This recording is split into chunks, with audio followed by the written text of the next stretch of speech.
All right. Here we are. All right, welcome to episode 7.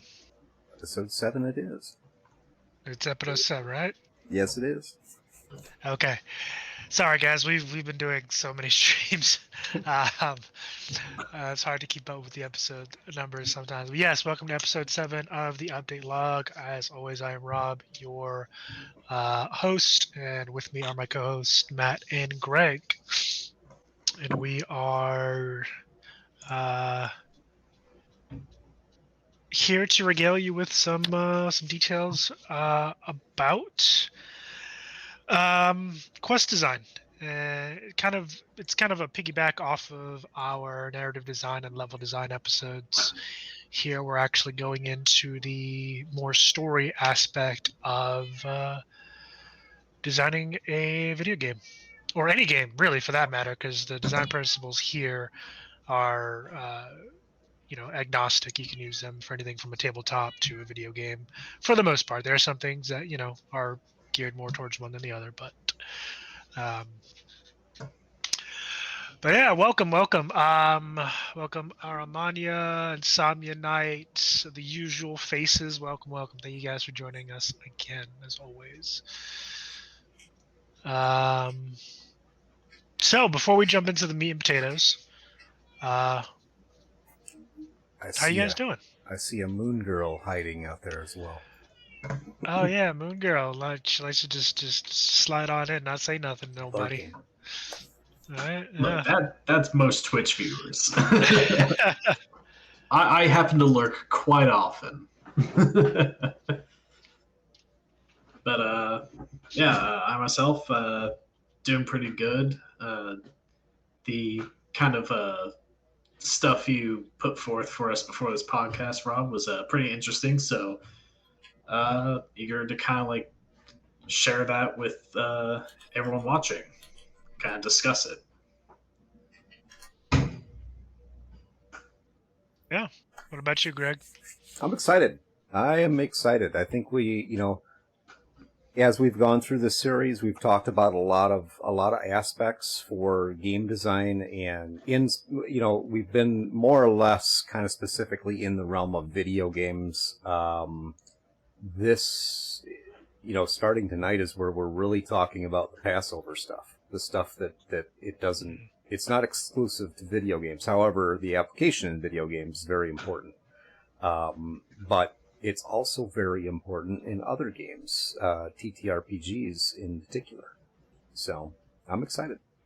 Looking forward to see what our, what type of feedback, questions, and stuff we get from our audience tonight as well.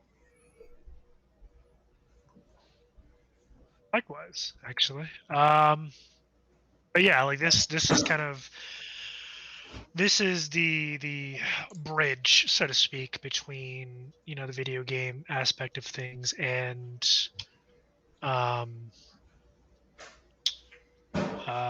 of everything else. Most people, at least nowadays, I would okay, maybe not most people, but I would wager a bet a lot of people who are gamers consider video games as games, and are almost exclusively. And again, not a lot of people, because you do have some old school gamers, guys who started with tabletop games or board games and things like that. But most people, when they think of gaming, they think of video games nowadays. But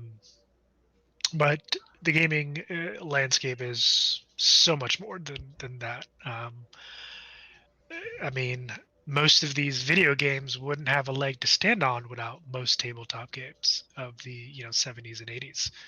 Like, go to any designer, almost any designer. I would say the majority of designers, they'd say they probably played old school D&D back in the day, and that's kind of what led them here in a way. Or some of them probably played Shadowruns or Cyberpunk, or name any of the Settlers of Catan. There's just a number of very much analog games that came out 30-40 years ago that shaped the foundation for what we have now. Yeah, if you back up a little bit and you look at, you know, a little bit of timeline wise, I would say the 70s were kind of the birth of the TTRPG space, at least from a TSR standpoint, where those type of role-playing games really just started to come into their own and become something. And a lot of the big studios today were birthed during that time. They came into existence during that time.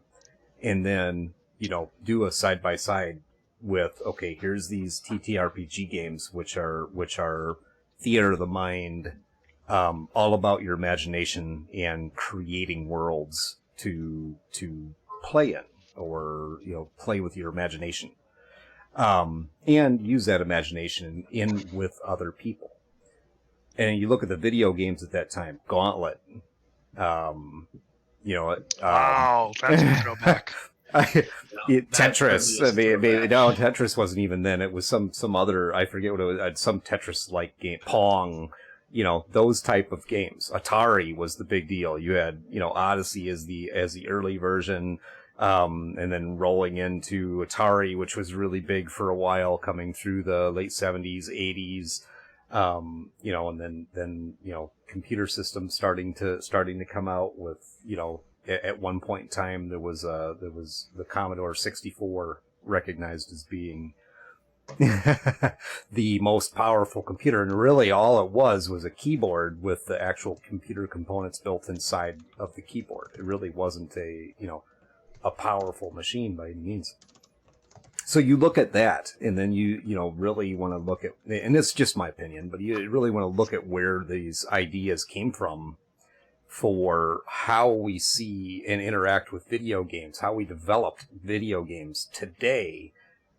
I think there's a clear relationship there to, you know, TTRPGs in that creation of bringing your imagination to life, and then how that actually evolved into, okay, now we need to do this in video games.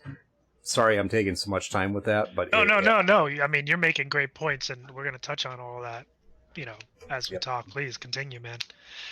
Like, I told you I was excited about this, so... Yeah, we barely hear from you, so Greg, this is your episode, man. We barely hear from you. You just, you know, sit there and look pretty. Wow! You're setting the bar high, man. Come on. and just so everyone is warned, when Greg gets going on something, he could talk for completely hours. Like, if we wanted to, me and Rob could just we could shut up the entire time, and Greg could just. Well, it's an hour and a half already. Go on a monologue. Jeez. Yeah. But here's the good thing: it's not a bad monologue. Like, it's very informative. Like, I don't know. Whenever I talk to Greg, I feel like I learned something new. So that's just me. But yeah, to kind of segue off of Greg's excitement and very valid and very, very true points. Let's kind of tuck into the episode. So again, the theme of today is, again, going back and kind of piggybacking off of our earlier episodes of narrative design and level design. Now, those two pieces are crucial. But those, in a way, level design hits more on the environment. It hits more on the world that's built, the particular point in the story. You know, the especially the example we used was God of War, where that level that was depicted was part of the storytelling process. That's level design. If it's done right, the story is going to be told both through the narrative, but also by the world. Same thing with narrative design. That's the game mechanics and the game features informing and helping tell the story. With this episode, we're now tucking into the story, the narrative, the writing aspect of any game that's out there, that's Even shooters have a story, even if it's just very surface level. But the examples that we're using today are actually by the same studio, a fantastic studio. Most of you know them, CD Projekt Red. They came out with The Witcher 3 and all of the expansions, Blood and Wine, Wild Hunt, Cyberpunk 2077 also was one of their major flagships. And love it or hate it, you can't deny it's a fantastic fucking game. And I will die on that hill. And also, the fact that Phantom Liberty, the first expansion of Cyberpunk 2077, will be coming out September 26th. Pretty sure September 26th. Y'all can correct me in the chat if I'm wrong. But yeah, so and the examples I'm using that we're going to be using today are by one of the lead designers, if not the lead designer, Pavel. Let's see. Let me see if I can pronounce his name properly. If I mispronounce it, I apologize. Pawe Sasko, I believe. Okay, it is September 26th. Thank you, Armani. Yeah, Pawe Sasko. He was one of the lead designers, or one of the designers for The Witcher 3. He came in, I believe he came in kind of, I would say, a senior level designer at that point. And again, you guys can correct me if I'm wrong. And has since graduated, to lead designer for Cyberpunk 2077 and Phantom Liberty, the expansion coming out on the 26th of September. He's an industry veteran. He's been in the industry for, I believe, between 17 and 19 years, something like that. But I mean, at the least a decade, going on 2. So he knows the stuff. And one of the first things that he discusses with quest design and kind of the narrative aspect of that is engagement. Engaging your players and grabbing them from the get-go. And one of the things that him and his team tried to stress within The Witcher 3 and Cyberpunk 2077 was, basically hinging on the audience's want to know the story. Whenever you pick up a game, you don't just pick up a game to kind of half-ass it. At least I don't. Like, if I'm going to play a game, I want to know what the story is about. So that kind of already has me invested. That has my foot, through the door. But to keep me engaged, and and again, they understand, is to keep the players engaged. You want to kind of give them breadcrumbs. You want to hand them a bit of the story to get them hooked, but you want to kind of lead them on that carrot. You know what I mean? Anybody here has played Cyberpunk 2077 or The Witcher 3 yet? Personally, I haven't played The Witcher 3 myself, but I know someone who has, but I have played 2077. Mm-hmm.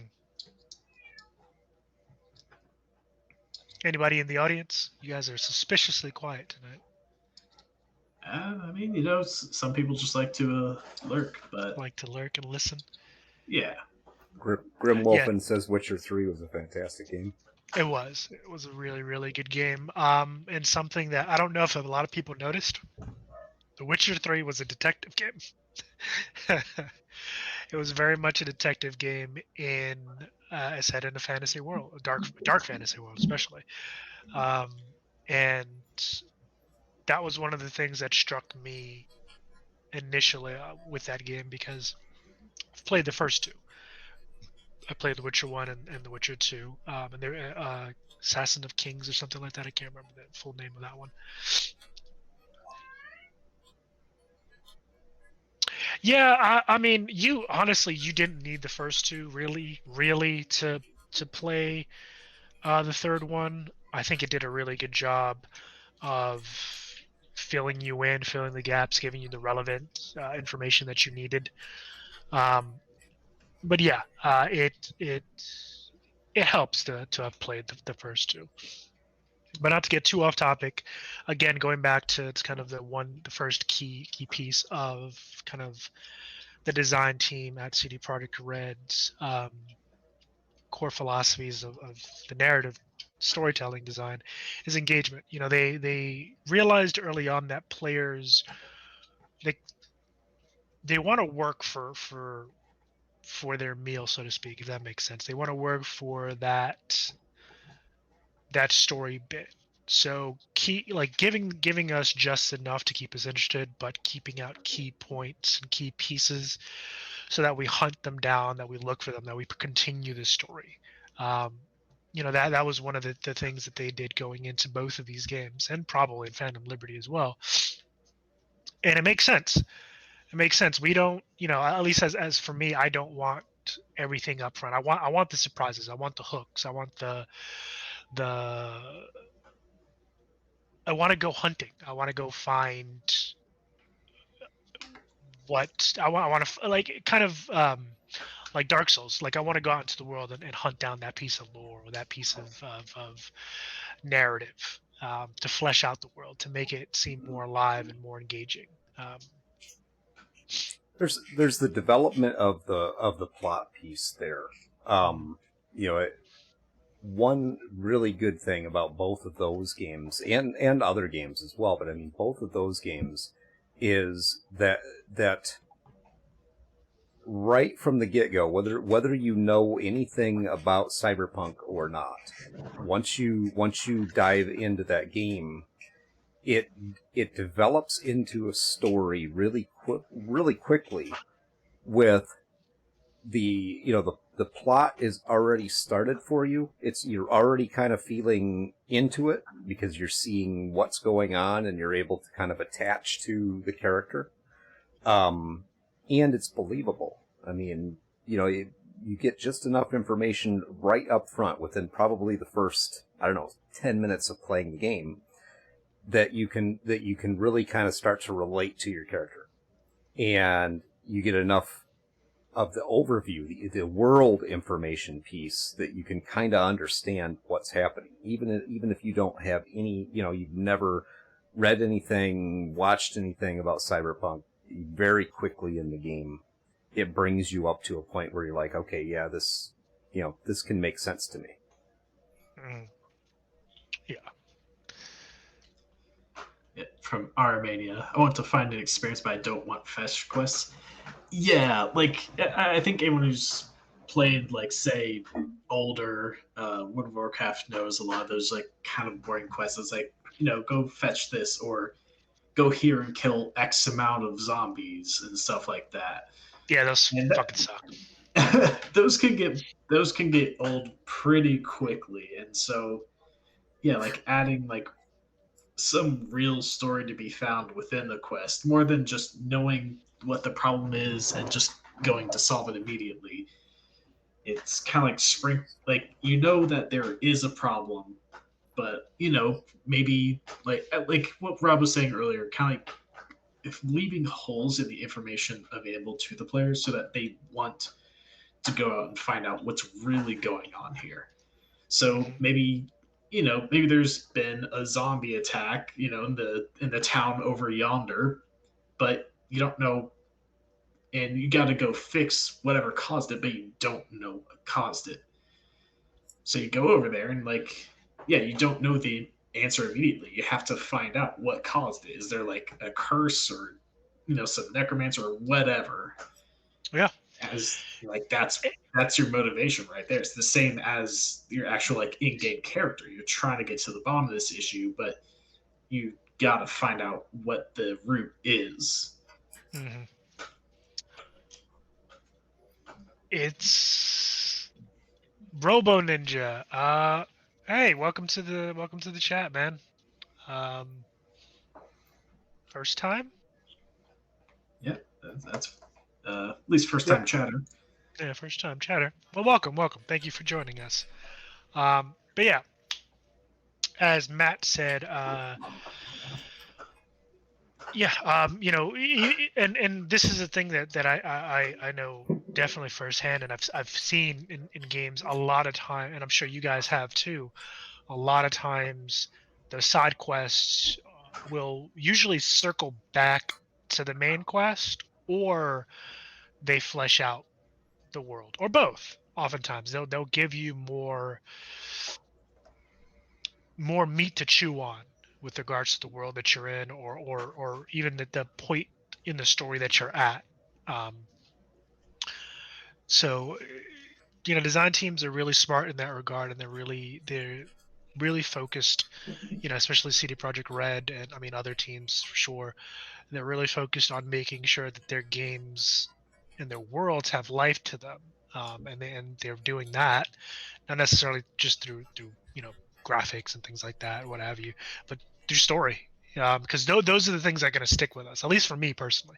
You can have the best graphics in the world, the cleanest mechanics, the smoothest freaking gunplay, whatever it is. But if your story's ass, I'm gonna forget your game as soon as I'm done playing. Like there's nothing to keep me invested in, and kind of leads into the second point: impact.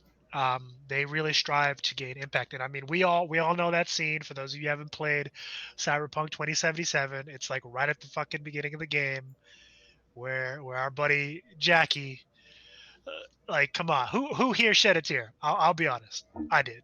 I cried a little bit. Damn, man, Cried a that's embarrassing. I can't believe you did such a thing. I cried a little bit. And I we don't actually know this guy. Jesus. Like I cried a little bit. I wasn't like, obviously I knew it was coming after some point. You kind of know, but I'm like, damn, sad. And that's one of the things that and again, if he ever watches this episode, I apologize if I'm pronouncing your name wrong. Pawe. I'm sorry, man. I'm not good with pronunciation sometimes, unless I've heard him a couple times. Use the easier last name of Sasko. Yeah, I'm just gonna say Sasko. Him and his team really strived from the get-go to have that narrative punch, to really impact the player emotionally, and they did it in both games, multiple times throughout about both games, even on stuff like mundane little quests here. I'm in The Witcher, I believe it was in Blood and Wine. One of the first scenes that you encounter is some dude hacked up on a table. Like that's gonna stick with you. You're not gonna forget that. But before we continue any further, let me go into what we have here at the chat. Well, okay. Well, tell Sherman we said hi and welcome to our side of the aisle, so to speak. Robo Ninja. Oh, let's see. Yeah, Armani says one thing I love about Cyberpunk. You want to go do the side quest. You don't want to just get through the main quest. It gives you the drive to actually do the side quest and learn more about the different people and such. Yeah. Oh yeah, for sure. They definitely crafted something where you want to go find out about, this part of town or that part of town, or you want to do like the quests in Kabuki for what's her face. Someone help me out here. Wakaku. There we go. Oh yeah, Trying Wakako. to remember. Yeah, Wakako, and do the bounties for her and stuff, and interact with that character. Because like when like you, especially that's another thing that they really do really well, when they give you like the blurb on each of the kind of notable NPCs you meet. They leave a little hooks in there. Like, I want to find out how this old little Japanese lady is holding down Kabuki and keeping the tiger claws in line. I want to interact with her so I can hopefully see that level of strength and respect that she's garnered from them in the dialogue and interaction. Wakako, yeah, she's definitely built different. You could tell she's a no nonsense kind of chick. Yeah, like part of what I see, like a lot of the quests, the side quests do is they really help flesh out the world. Like they aren't just like, I mean, sure there are like the very minor side quests where it's just like, oh, there's a little gang fight going on here, just take them out, whatever. And maybe there's like a little bit of text to give a little bit of side story, but for the most part, like I would say the more substantial side quests will all teach you something about the cyberpunk world and the different areas. So like, oh yeah, so you learn like the how Armenia brings up the cyber psychos. You know, each of those they're kind of like bounty quests. Like they don't have like a. I mean, there's the overarching quest line of the person who's kind of paying you to take care of them, but for the most part, they help show you that like because a big part of cyberpunk are the cybernetics. It shows you like what happens when you go too far into those cybernetics. Become like you pretty much become a complete lunatic, and all of those are usually in so many of those cyber psychos. There's usually something around that you find that explains how they got to this place, and it's usually desperate people trying to get just trying to make ends meet by modifying themselves so that they can just be able to make a living, and it drives them that this far that they just lose themselves completely. And that just shows how like what a crushing society that they live in, that they're pushed to this and they lose everything. That's all part of like the storytelling and setting the scene and just explaining how the world is through these quests. It's one of the really unique things about those two Target games that we've been talking about, Witcher 3 and Cyberpunk 2077, is both of those games are video games based off of a TTRPG. So it's a game created based on another game. And that's where, all those concepts are coming from a TTRPG universe that predates the video game. But it gives you, so the depth piece definitely started in the TTRPG, but, not to take anything away from the video game piece to it, because the developers, the content writers, for both of those games did a really good job of taking that world and building it into something that is believable, and getting the plot piece to their story down in such a way that it draws the player in. 'Cause that's the objective with any game, really, is to get the player to engage in the game, to make it something that you become invested in.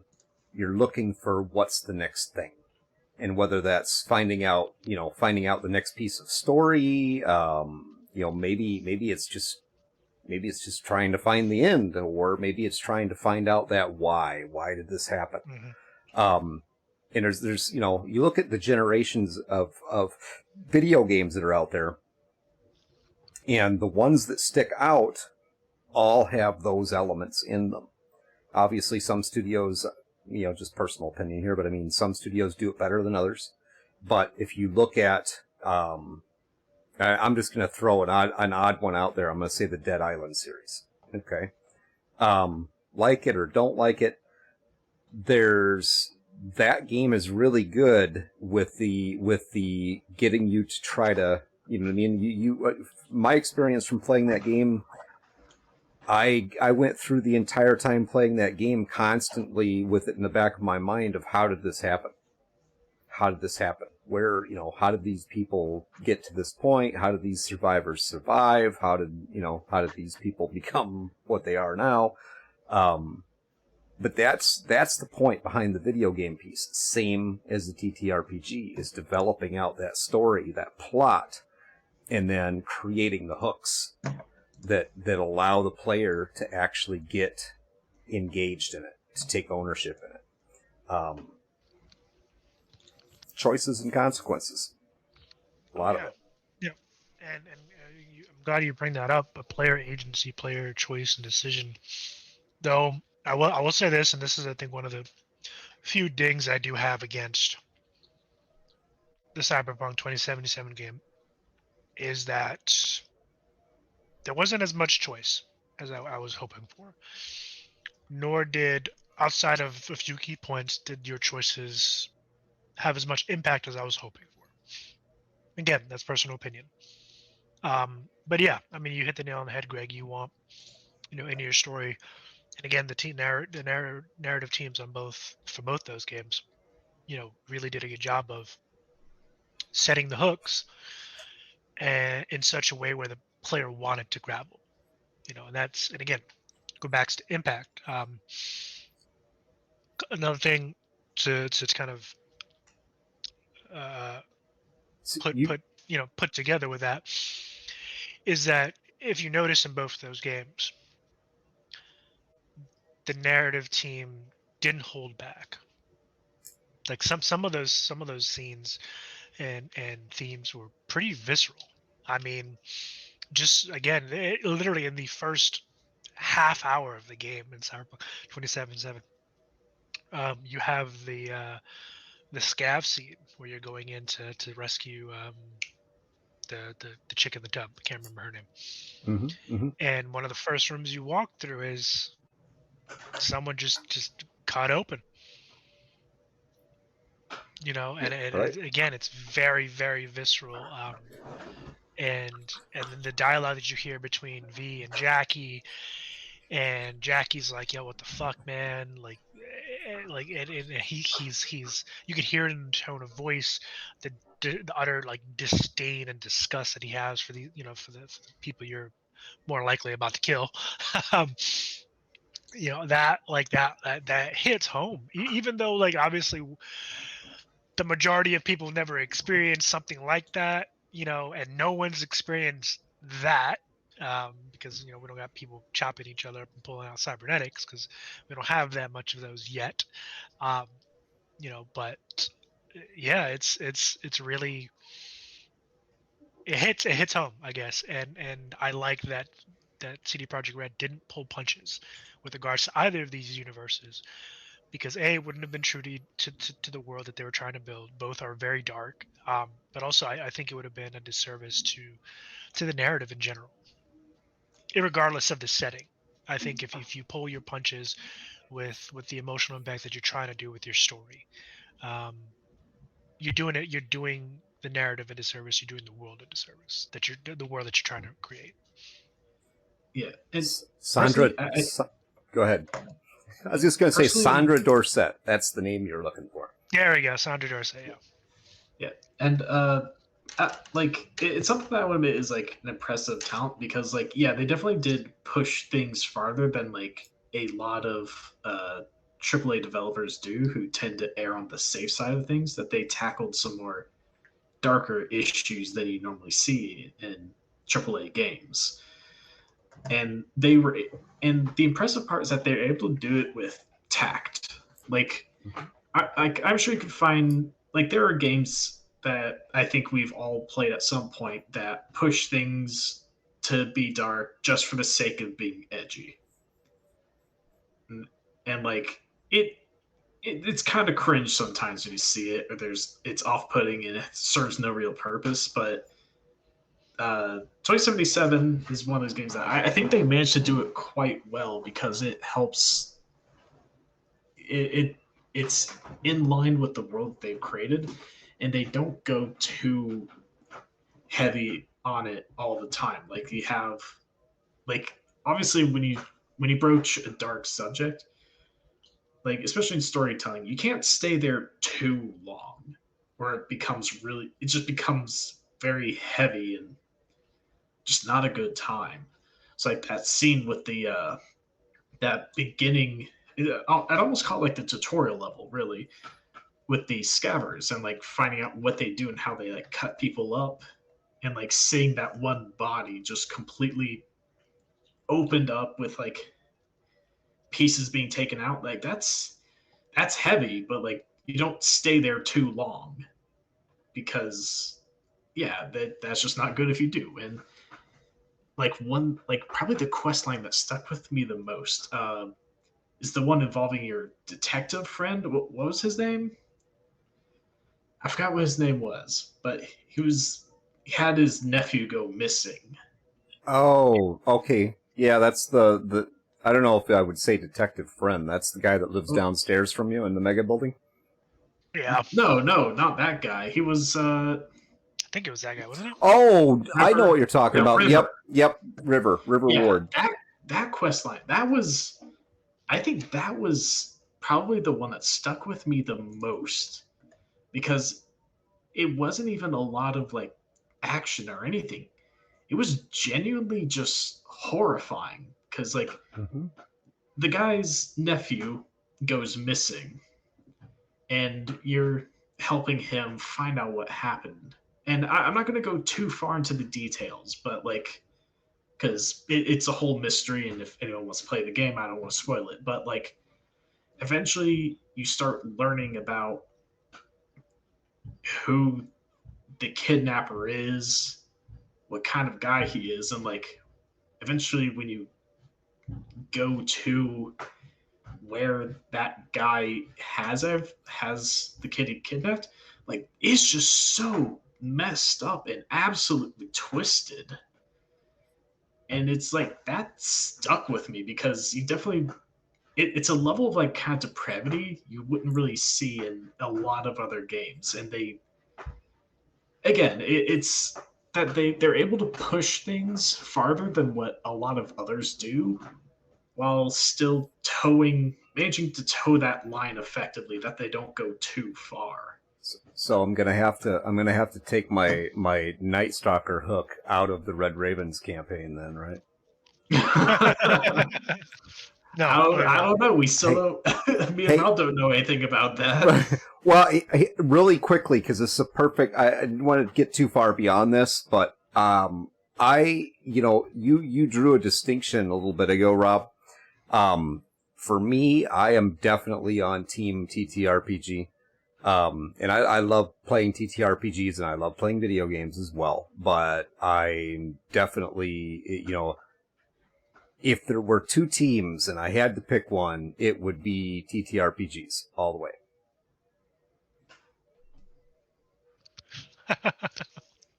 Not surprised. Not surprised. That'll be a hard choice for me to make, to be honest, because I love them both. What are you looking at? Go eat your bone.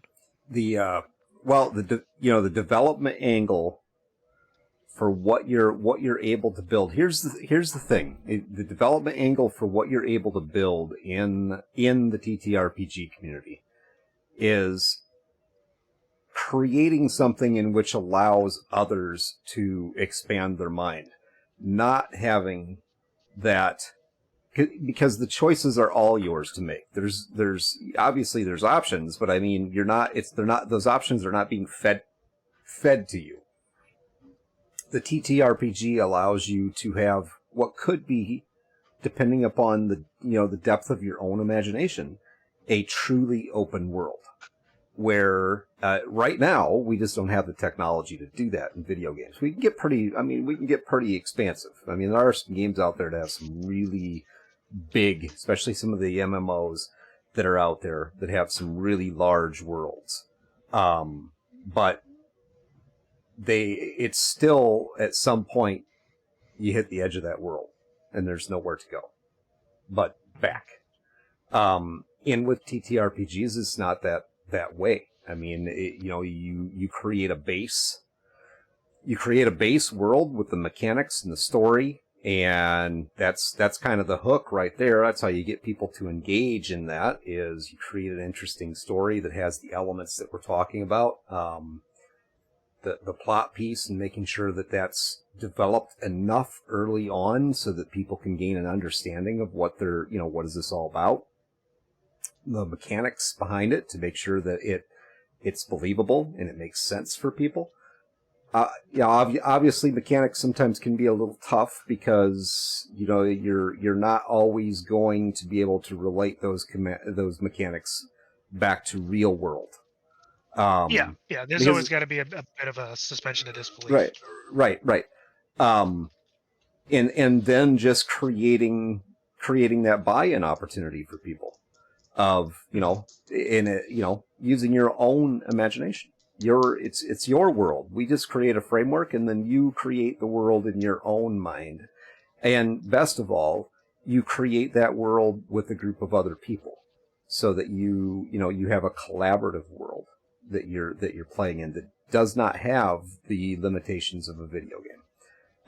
Now, on the other side of that, the video game has the visualization aspect that obviously TTRPGs can't achieve.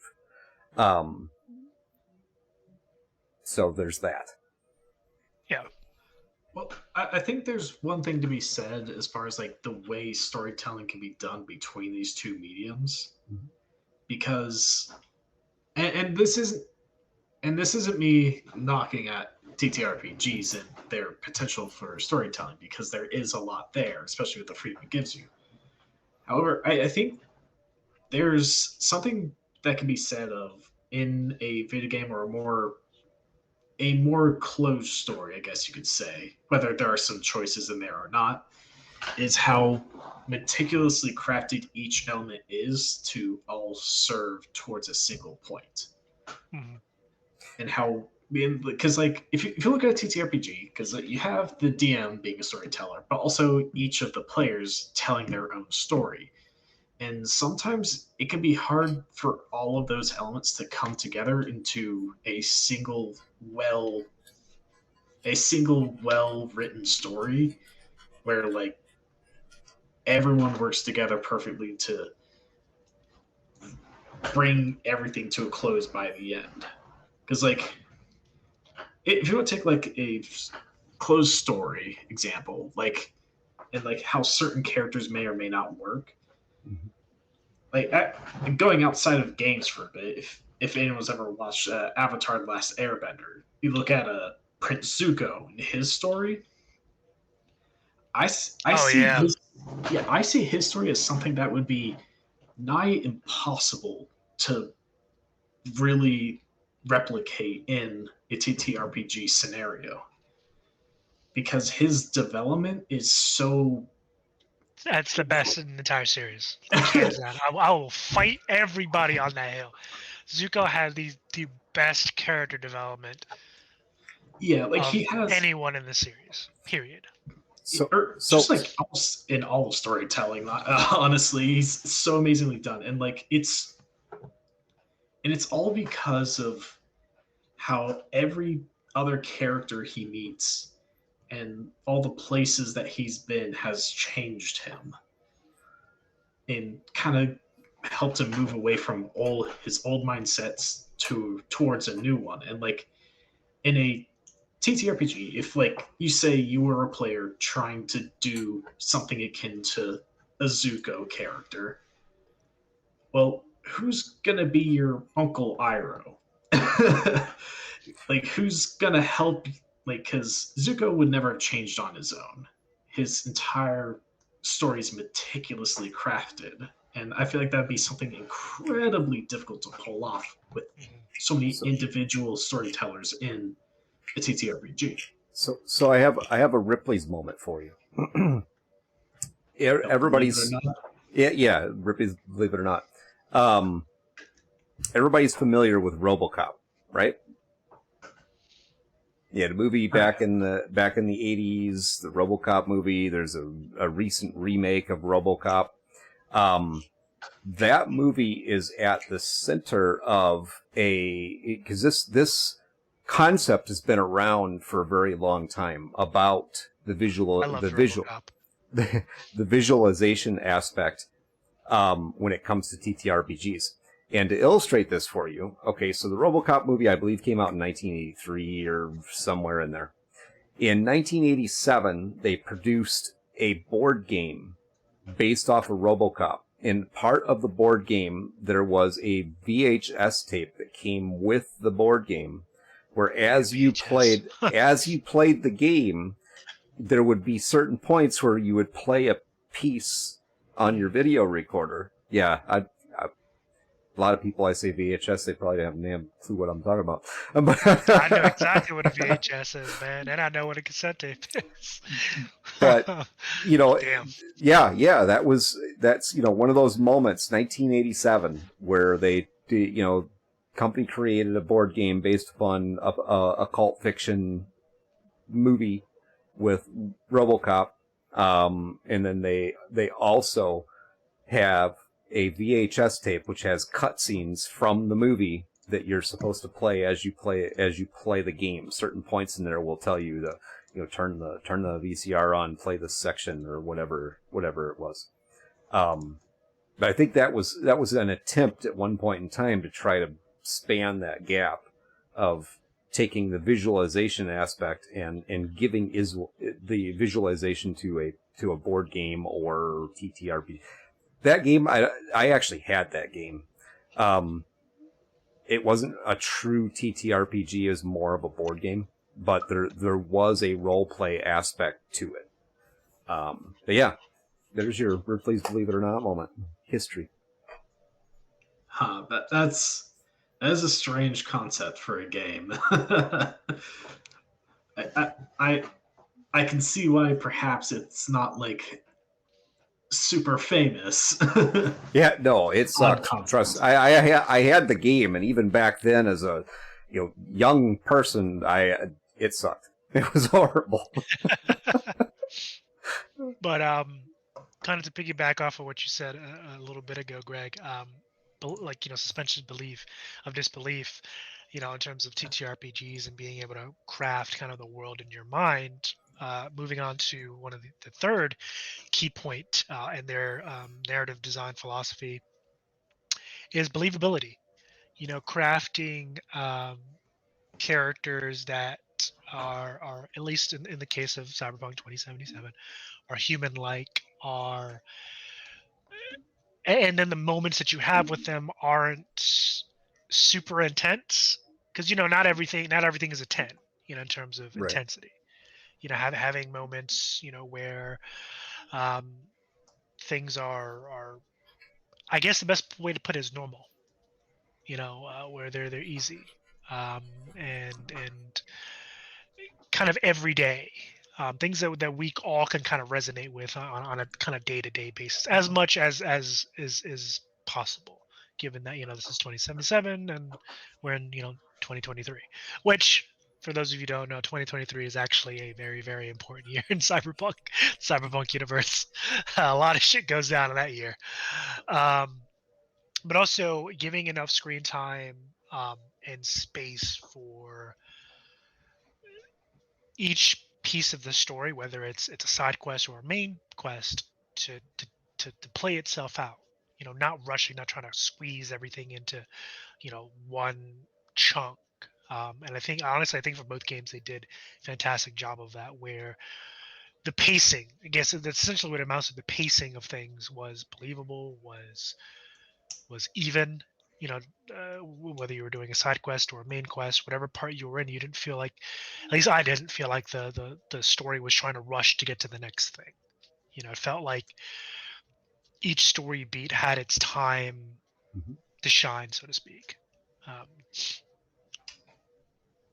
But you want that. You want that in anything. You want that in a book. You want that in a movie. You want that in a TV show. You want that kind of believability and accurate pacing, even in a TTRPG campaign. You don't want things to feel rushed, or always to feel rushed, because there are there are elements in storytelling where again, it's going to be a 10. The anxiety is going to be high. A lot's going to be going on, and things are going to be flying by. But you also want, as a player, both whether you're sitting at a table playing a tabletop or in a video game, you want there to be some chill moments. Yes. Yeah.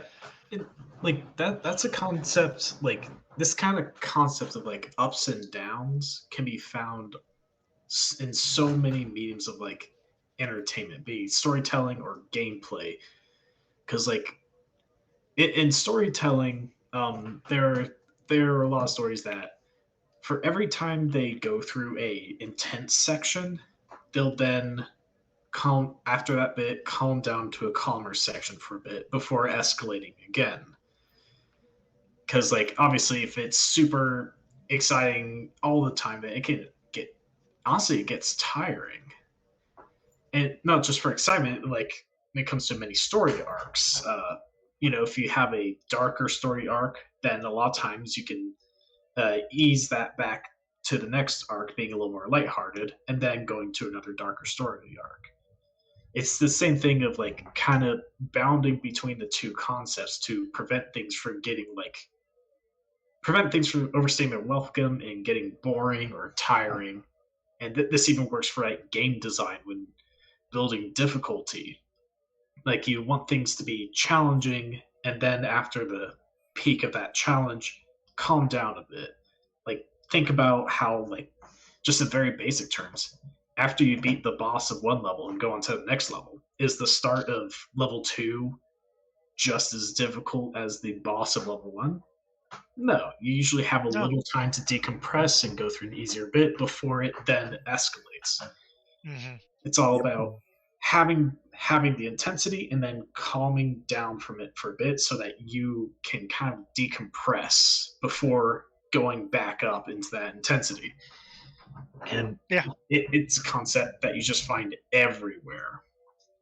Storytelling, gameplay, whatever. Everyone needs time to decompress from more intense activities or story subjects, everything. Some of the moments that he talks about as examples are the character interaction moments between your friends, or the romantic moments in 2077, like with Judy and Pan Am. I think they did. I'm not saying that Judy that storyline wasn't very well done, because it really was, but the Pan Am storyline in there, they did such a perfect job with that, because and Pan Am is waifu.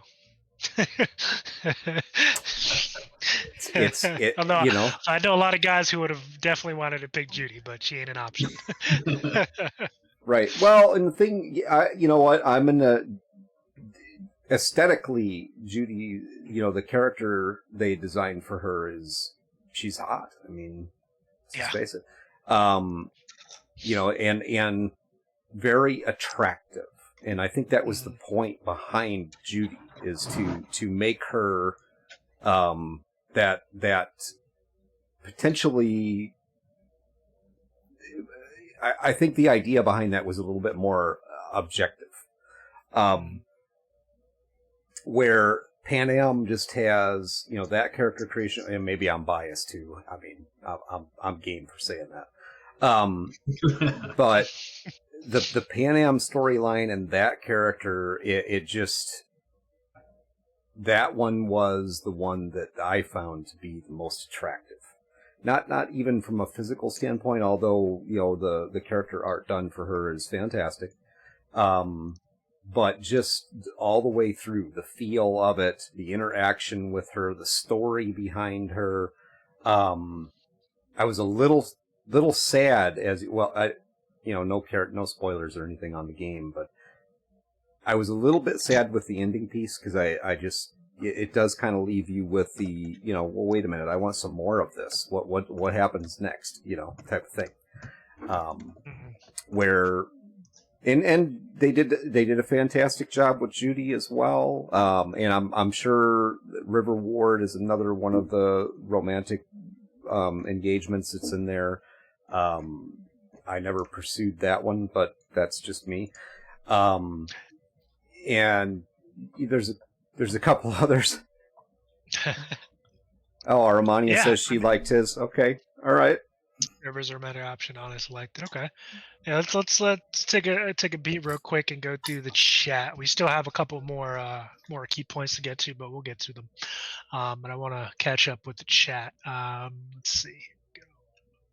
Ronnie said, agree. To me, if it's always that aspect of always in danger, always rush, always trouble, then you start to then ponder, how hasn't the character lost their mind? Yeah. If it's always high stress, it's not believable. Yeah. Even in like action movies, like war movies or things like that, where I mean, obviously there's a high stress situations. There's a lull. There's always downtime. There's always time to just kind of sit around and wait. Hurry up and wait, essentially, is what it is. Um, and yeah, she was like, for me, Armani also said, for me, I would start to lose that ability to connect because it doesn't make sense to always be in trouble with no calm between the storms. Yeah, that's basically it. Yeah, pretty much. Like, it's sometimes it really helps you connect when you just able to see the characters be normal for a bit, because like you can see how they just normally live their lives and how they normally act. So like that's the most real version of them, and so that when the trouble does arrive and like they're actually in danger, you actually kind of care because that normal that's been established has been disrupted. Mm-hmm. You know where. It also helps show two different sides of those characters.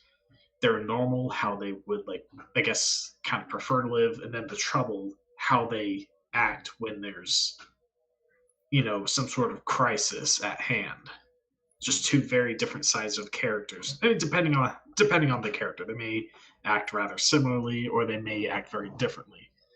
But it helps you care about those characters more when you can get to see the other sides of them. Oh yeah, for sure. Yeah, it's like since we always keep going back to Cyberpunk 2077, if we talk about Jackie, it's like you see all the things that you've like because his section is kind of like for the earlier part of the game, and like you see some of the parts of like not just going on jobs with him and like kicking ass and doing all that stuff, but also just more mundane ones like meeting his mom. Mm-hmm. It's all part of like humanizing him to you. So like, although I will say this. No, go ahead, man. Then I'll say my point. Okay. I didn't mean to interrupt you. I apologize. No, that's fine. So yeah, that's a big part of like how to get someone to care about a character. It's like you humanize them, because like even if it's a character that's like always, he's like normally always the badass or whatever. Mm-hmm. You can, if you find some other way for them, like show that they're a normal person and give you a reason to care about them, then like when you do something with that character and put them in danger, that's when you care. That affects you, the player. Yeah, especially if you develop that connection, that connection to the character, through the narrative. Like if you're doing that telling that story right, you as a player are going to connect with them. Obviously not every character all the time, but you're going to have some kind of connection to the character, even if it's like you hate them. You're going to connect to that character, and you're going to kind of want to see them in different scenarios. But to kind of ironically enough, to segue into the next part, that one of the key pieces that the design team at CD Projekt Red really harped on and got right was brevity. Not as Aramani said, not the fetch quests, not the bullshit, stupid, pointless ass things that a lot of games, maybe not, they didn't do so much now, but I remember back in the early kind of 2000s, mid 2000s, a lot of the games, they really had just pointless ass quests. Everything from classic WoW, we all know them. Go kill 10 things, get 10 pelts or whatever the hell, and then bring it back here, and do that for like 6 or 7 quests. Absolutely asinine. And I think the point of those quests were early on. At least, again, this is just my personal opinion. I think a lot of those quests were designed to, for lack of a better way to put it, force the character or force the player to experience the world, to explore. Instead of having a good narrative reason to go explore, they just gave you busy work. And that's something that in both games, The Witcher 3 and Cyberpunk 2077, the team at CD Projekt Red really cut out. They didn't have a lot of those, if any. Honestly, the quests that they did have, like the NCPD, like incident reports, or like stuff with Regina, where you go hunt cyber psychos. Like I wanted to do that stuff. Like I wanted to go check it out.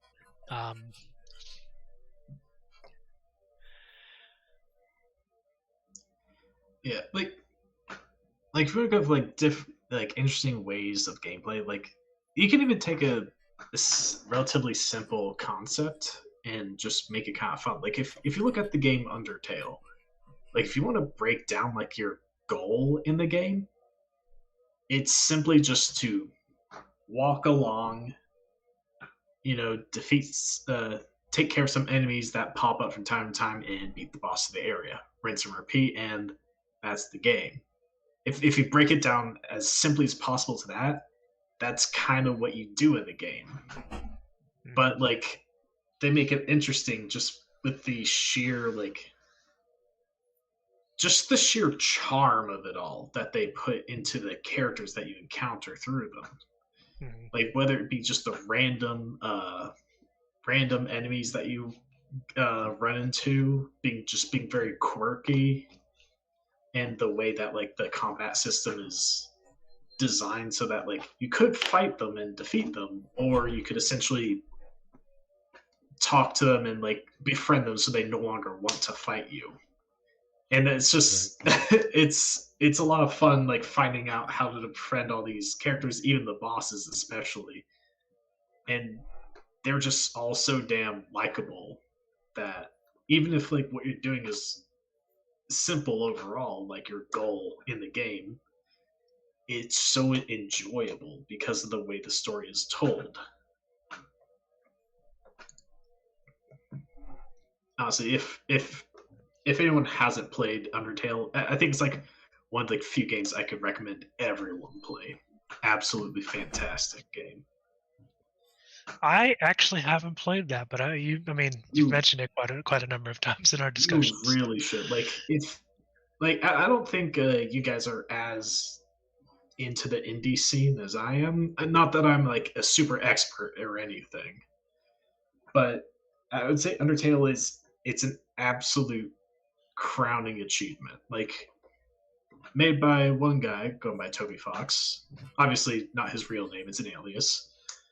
But one guy in a dream, and he made a game that was like loved absolutely worldwide. Just because it has a hell of a lot of charm. It's quirky, so it's very different from what you normally see, and it's just a hell of a lot of fun. I do recommend you guys play that game. Yeah, and other ways the team really kind of cut out all the fluff is kind of having exposition and dialogue that kind of was divided between scenes. Not everything kind of stuffed into one scene. Things are kind of broken up.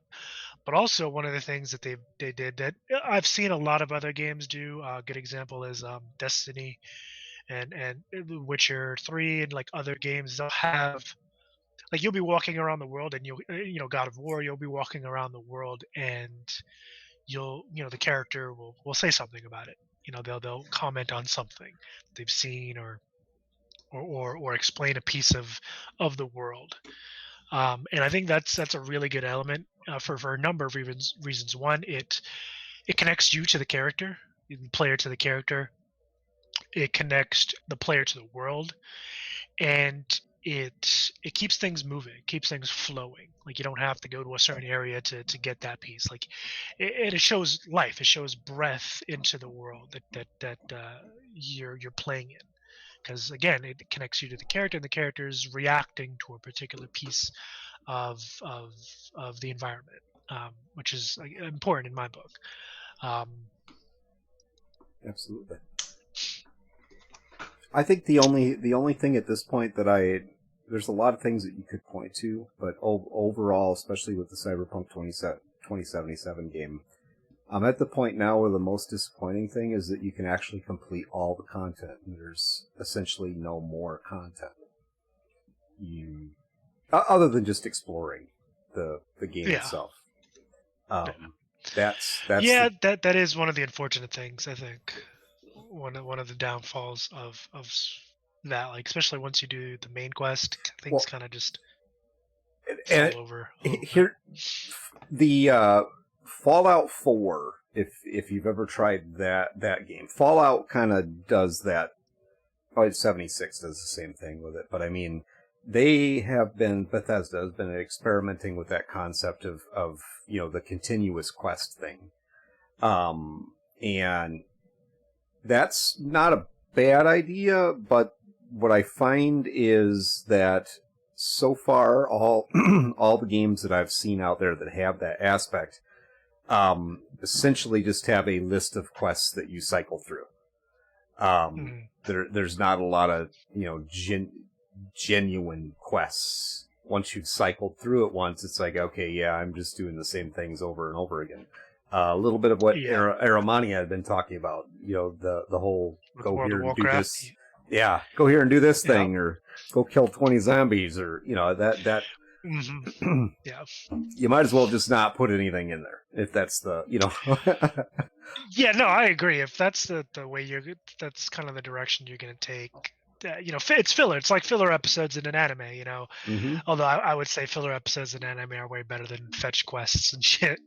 Because they still add on the anime. I think for 2077, I think it would have been a great idea if they made the NCPD quests regenerate, so that you could do that. Because each one of those little NCPD markers is a quest. Essentially, it's just a fight, but I mean, it's a quest. Yeah. And they have little bits of story that go with them. Based on the character that you're about to think. I think it would have been a really unique aspect to the game if they would have made them repopulate. Periodically respawn that particular location. Something new. Right, and it may not even be a quest any longer, but just the enemies are there. The activity that's going on is going on, whether they're harassing somebody or whatever it happens to be, because it would have added just another level of realism to the world. Personally, in my mind. Yeah, because the cyber psychos don't just stop happening. You know what I mean? Right. Like it's not like they stop. They just the game's over. They beat everybody. It's time to pack it up, go home. Yeah, no, I as Armani said, that actually could be interesting. Yeah, I agree. Like I think maybe, hopefully going forward, with Phantom Liberty and whatever the other games for The Witcher, because I'm pretty sure they're still going to make Witcher games. That's something that they think of and they continue with, because some of those quests that aren't necessarily side quests, but they're elements of the design that add to the world. They shouldn't stop once you've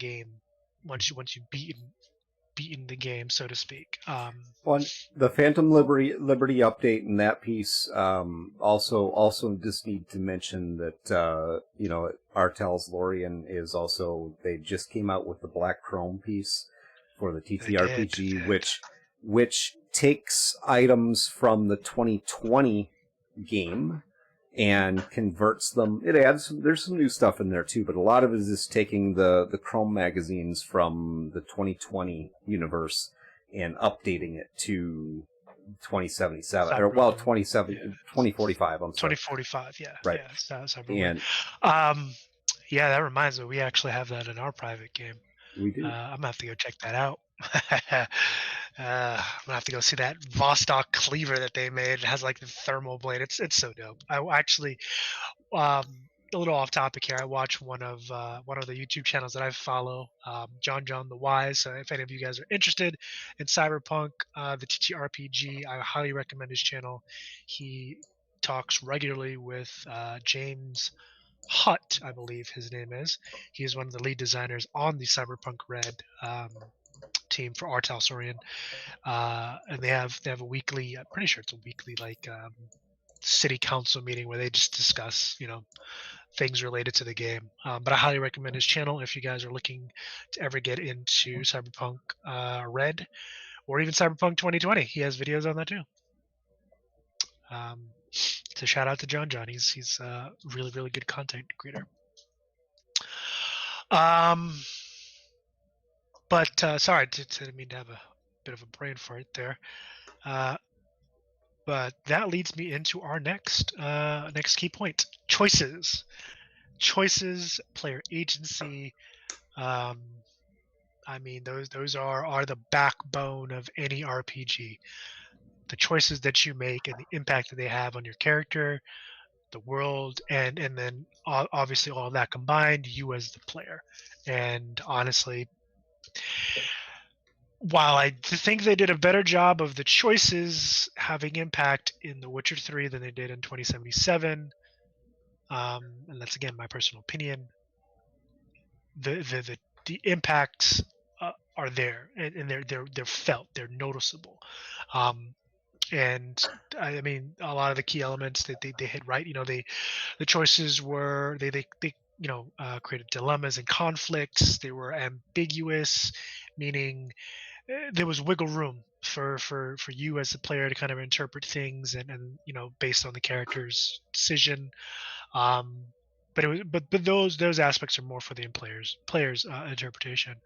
The choices and options were provided logically based on how your character would react,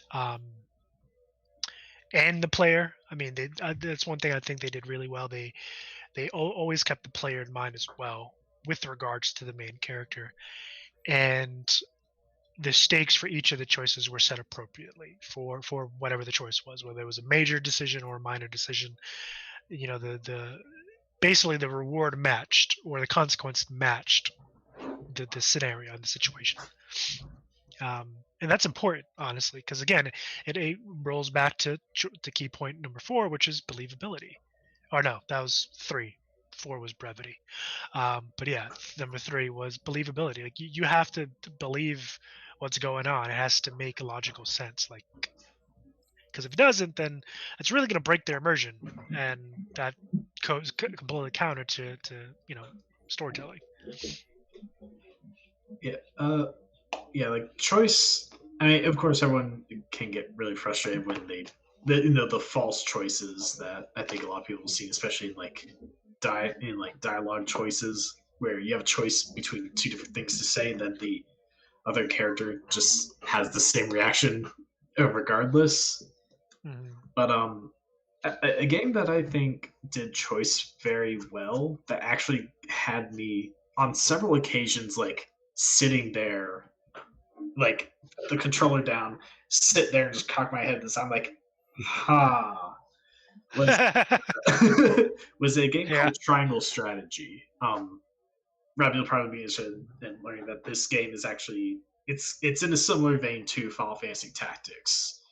Really? Yeah, Square Enix. Okay. They've been releasing a couple games lately that it seems like they're kind of trying to bring back that style of game, which I am all for.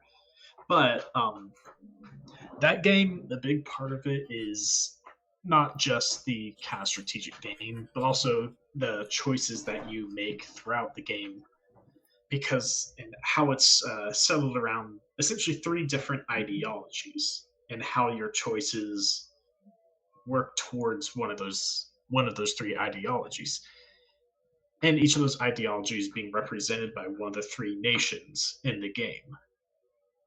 And one of the choices that really got me is because the major story choices have they have a major effect on things. Like, one of the ones that you can actually encounter earlier in the game is the character you play is a young lord of a noble house who is friends with the prince of that nation. And the nation that you're in gets invaded, and you're kind of housing that prince. And eventually, the invasion just absolutely wrecks the kingdom. And now you got the people knocking at your door, essentially be like, "Hey, give us the prince, and you're good to go." Mhm. And it gives you that choice. Like, do you give up your friend, or do you keep him and fight, but then your own domain becomes that battleground?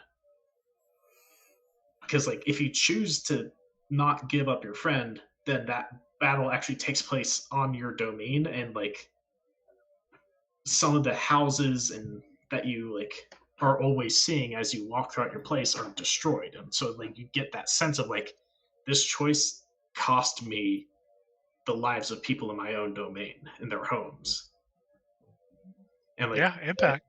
yeah, like those choices have impact, and there are a lot of choices like that where it's like, do you bend the knee to protect what you have, or do you risk it by trying to, you know, blaze your own trail?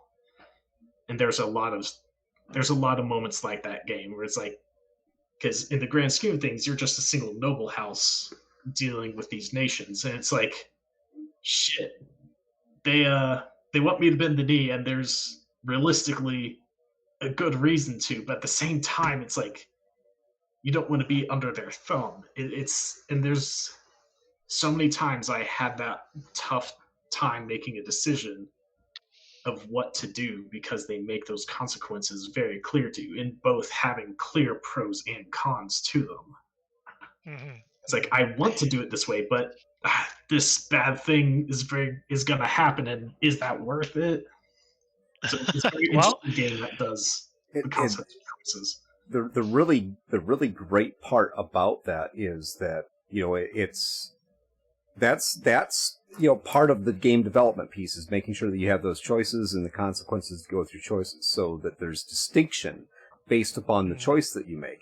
But there's also those opportunities which are already pre-developed into the game, especially in video games, where there really is no right choice. yeah.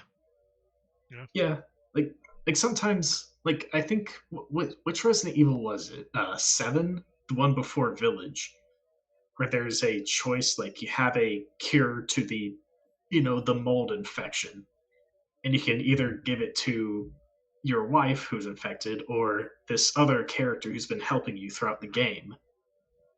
And it's like you can choose, but based on your choice, like going for the other person that isn't your wife is like objectively the wrong choice because things do not end well if you do that. If you were to say like, you know, it's the wife's sister. Was that a sister? Oh yeah, you're right. It was the sister. Okay. So yeah, so it's like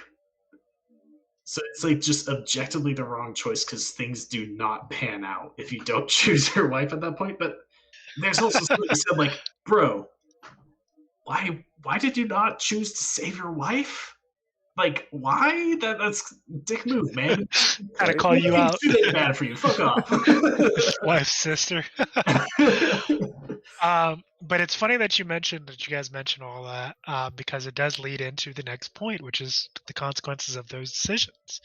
And one of the things that I learned, kind of researching this, was that the narrative team at CDPR really did two things really well.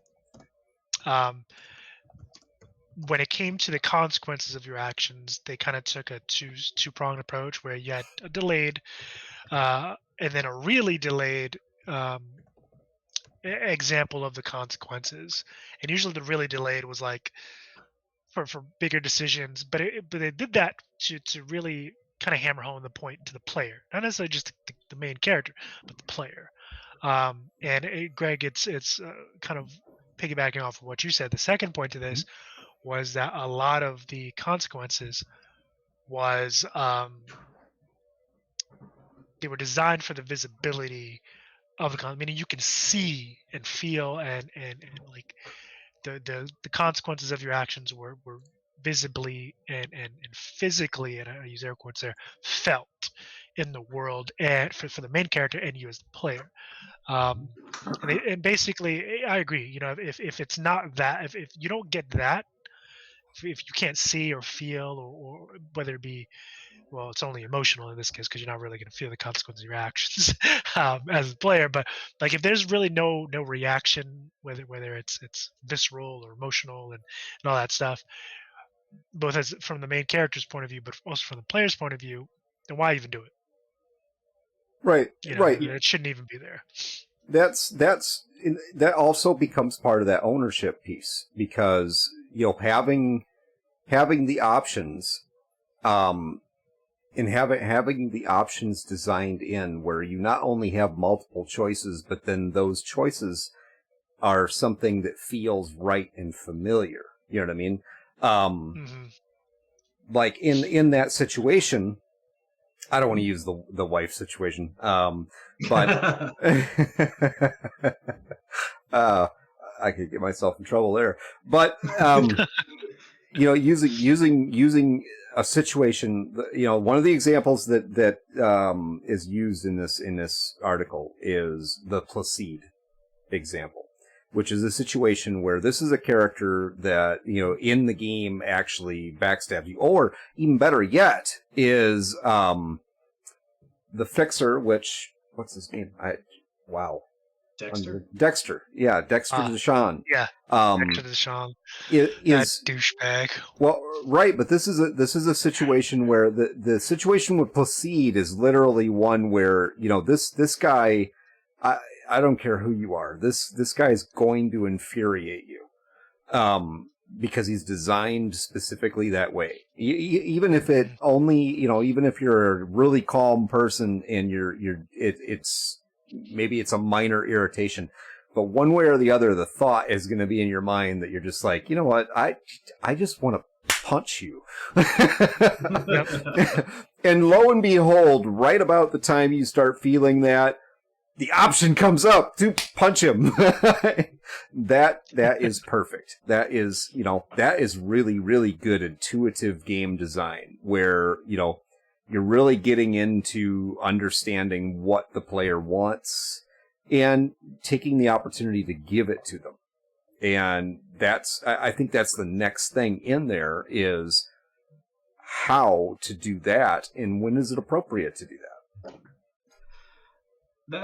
That concept, it reminds me a lot of there was a game called Wrath of Asura, and there's moments in the game. It's very funny where a lot of times when you meet a boss, they'll start monologuing at you, and when they do that, at any point during the monologue, you see a prompt in the corner of the screen that says, press B or whatever to shut them up. You press that, you cut their monologue off by punching them in the face, and then you start the fight.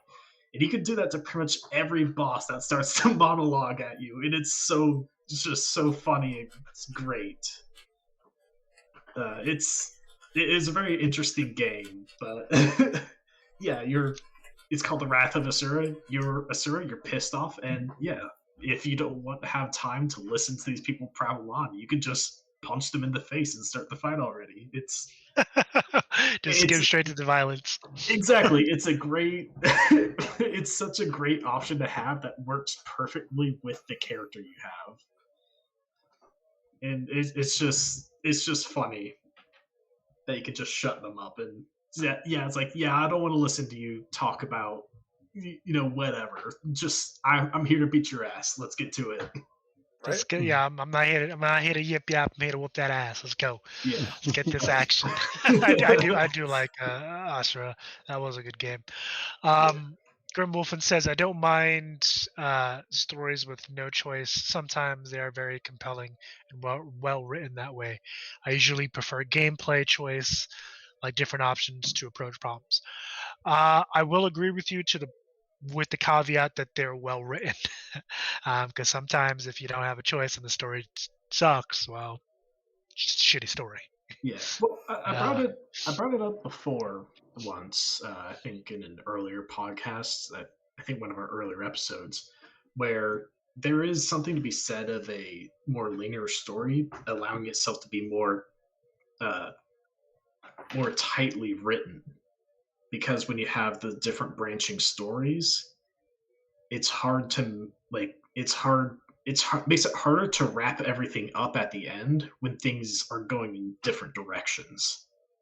Meanwhile, if you have a single story, everything works together towards a single ending, and there you can have a lot more depth in that single ending than as opposed if you're writing like 2, 3, 4, however many endings. You could go near Automata and have, what was it, 26 endings as an ending for every letter in the alphabet. That's how Near Automata did it.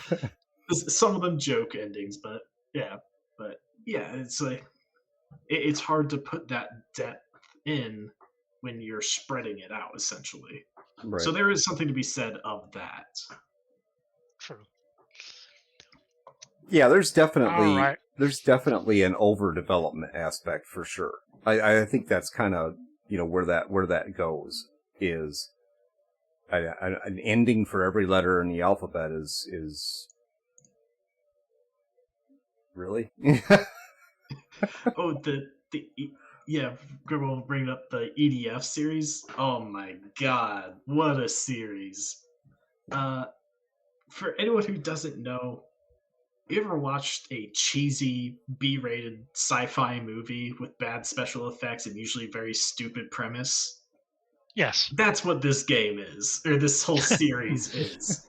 The EDF, the Earth Defense Force, and you're fighting a giant. I love that game. What are you talking about? They're very aware of how cheesy they are, and they play into it so hard that it's just hilarious. Like I think one of my favorite bits that they did is that there was I have all those, by the way. Oh, you do? I do. Okay. So you're gonna know what this the frogs. You remember the frogs? Yeah. And like you hear like the ally soldiers talking about it's so silly because it's like they stand on 2 legs, they have arms, they're just like humans. I can't shoot them, and they're frogs. They're these giant, like building highs frogs that just stand on 2 legs and have guns and shoot at you. And these guys are going like, they look just like humans. I can't do it. It's so ridiculous. God, they play into their cheesiness 100%, and it just makes it so much fun. There's actually several video games in that series, that Earth Defense Force series, because they did a remake of that a few years ago. Because originally the game came out I think on Nintendo, right? Yeah, I think it's a Nintendo game. So, yeah. And then they did a remake, which you can get it on Steam. I mean, go check it out. It's a mind-numbing game. Yeah, it's a lot of, it's just dumb fun. Yeah, it literally it is. It is. It is very dumb. It's very aggravating. That game is like one of the extremely aggravating games. It's turn-based. All of them are turn-based games. And as you go through and play, I mean, the storyline is super loose. The frog story is told. I mean, the storyline's super loose. It's the overarching piece is pretty clear. Earth Defense Force. I mean, alien invaders, essentially. But the XCOM? What's that? XCOM. XCOM? Yeah. Okay, EDF and XCOM are 2 very different things. Oh. All right. Yeah, when we said turn-based, I was like, huh? That's not EDF at all. Well, I'm definitely thinking of something different then. Okay. XCOM is a really good game, though. Yeah, XCOM is a fantastic game. A lot of fun. And I just laid out the XCOM thing, which I've got all of them. I haven't played them in a while, but that's a mind-numbing game, and like I said, it's very frustrating. Anyway. It can be, yeah. It's one of those games that you save a lot. Yes. I remember watching my dad play that game because he got it for the PlayStation. So Grim Wolfen. Yeah, that's some bullshit right there. With XCOM, the new one, 95%. Yo, that was something else, man. That was some bullshit. That was some real fucking bullshit. You run your shot guy up point blank to an enemy. You're like, all right, I see 95% chance to hit. All right, take the shot. And you see your guy, he gets ready to shoot, points the gun right at the alien's head, and then right before he fires, bang! Yep. It's like, what are you doing? Fuck off. Yeah, walls are literally only a suggestion. Yes. Suggestion, yeah, pretty much. So segueing into the next one, I like the points that we're all bringing up because they're kind of just moving us along. Over design, 0.7. Every design team, and this isn't just a video game, a video game issue. Any design team, whether you're designing a website, designing a physical product, whatever the case is, over design, or as Greg likes to remind us over at the studio, scope creep. don't let it bite you in the ass, because it will. And for The Witcher 3 and Cyberpunk 2077, one of the key points that Sasvo, I think his name was Savo. Look, man, I'm sorry if I'm mispronouncing your name. Okay, if you ever see this, I apologize. I suck. I know. Is that Shadow? Shadow Dust? Or no. The other guy. Oh, yeah. Pavel, whatever. Man, fuck it. Let me look at his name one more time, because I'm terrible at names. Remembering. Sasko. I just refer to Sasko. Yes, Sasko. I think it's pronounced Pawe. I think. Pawe Sasko. Okay. Yes. And the funny thing is, he says it. I just couldn't really understand him a little bit. Anyway, basically don't over design features, because the game is not supposed to be a life simulation. It's supposed to be entertaining, and he's right. Obviously you have to create things that are believable and make sense, logical sense, physical sense. You don't want cars bouncing off walls and ragdolling just cause. But it doesn't have to be a one-to-one translation to real life, because the game is ultimately there to tell a story from a character's point of view, and to be entertaining. And basically, a lot of times they had to do reduce, simplify a lot of the elements that weren't core to that narrative, to that storytelling piece and the experience that they were trying to create. So again, that kind of circles back to these. In certain instances, you have to suspend disbelief, and you have to do that with any piece of storytelling, whether you're watching a play, a TV show, a movie, reading a book. That's that kind of suspension of disbelief. Like, hey, this shit don't make sense to me because it's not real, or even if it's based like in a realistic world, it's a little different. You got to do that as a enjoyer of these things. Just is what it is. Yeah, I mean, over design, that's a tricky thing, because it's like I think everyone has their own limit to how, say, complicated something can be before they just nope out of the situation. And I think part of that is just knowing your target audience. But I'm sure everyone has played a game before where they introduce some mechanic that's just very complicated and very in depth, which may or may not be well done, but at the same time you might look at that and just go, nope, I'm just going to go on without doing this thing because that just looks like way too much. Mm-hmm. And that's always something you gotta be careful with. It's like that balance, because sometimes you don't want things to be too simple, otherwise it gets boring. But if you get too complicated, then it can be hard for people to keep up with. And it's like, as Moon Girl says, it's almost like overworking a piece of art, because you ever look at if you've ever looked at some piece of art and it's just like a visual mess because there's just so much in it, that could be Yeah. off-putting.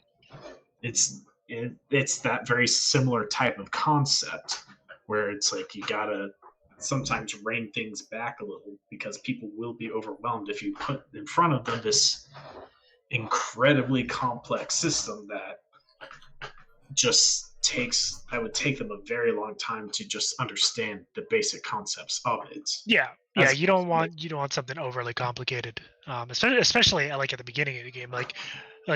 Good design is you're building on it's building blocks. Like you start with basics and things get complex and build on previous stuff over time.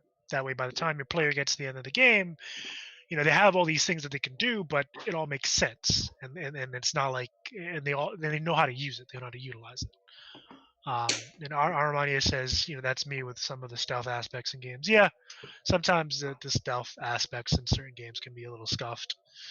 Yeah, especially when they don't explain to you very well how line of sight for enemies works, or if it's just weirdly implemented because it's not a game necessarily built for stealth. There are a lot of games I've played that weren't built around stealth, but have maybe one stealth section, and I can't count the amount of times I've been frustrated when I get spotted by something. I'm like, huh? How? I'm behind the closed door across the hall, and remember, he walls are somehow optional. knows I'm there. Yeah, remember, walls are optional. Yeah, but it's like and if you ever played Minecraft, there's huge modding community. There are some mods out there that will add so many levels of complication. You can no longer just punch a block of wood from a tree to get it. You have to collect twine from the grass and kind of bring that together and create in a very more realistic way of creating tools to be able to do what you need to do. It's also very complicated, and I don't knock the people that do enjoy that type of thing. If you enjoy it and you have fun in that level of complication and just learning all of it, then all the more power to you. But that's something that personally I can't get into because it's I don't know, it's just too complicated and too lengthy a process to do something that could otherwise be simple. Yeah. Right. Grim Wolfen says games with platforming that aren't built for platforming drive you crazy. Yeah. Oh, I mean, yeah. that just at that point, that doesn't fucking make sense. It's why are you building the goddamn thing if it's not going to have the thing that it should have in there? 100%. Yeah. 100%. From Software has come a long way in their ability to maneuver the character, but Elden Ring still has some spots where you expect to do a little bit of platforming. One spot below the capital, and especially is they're a lot better than they used to be, but it's still very awkward. Yeah.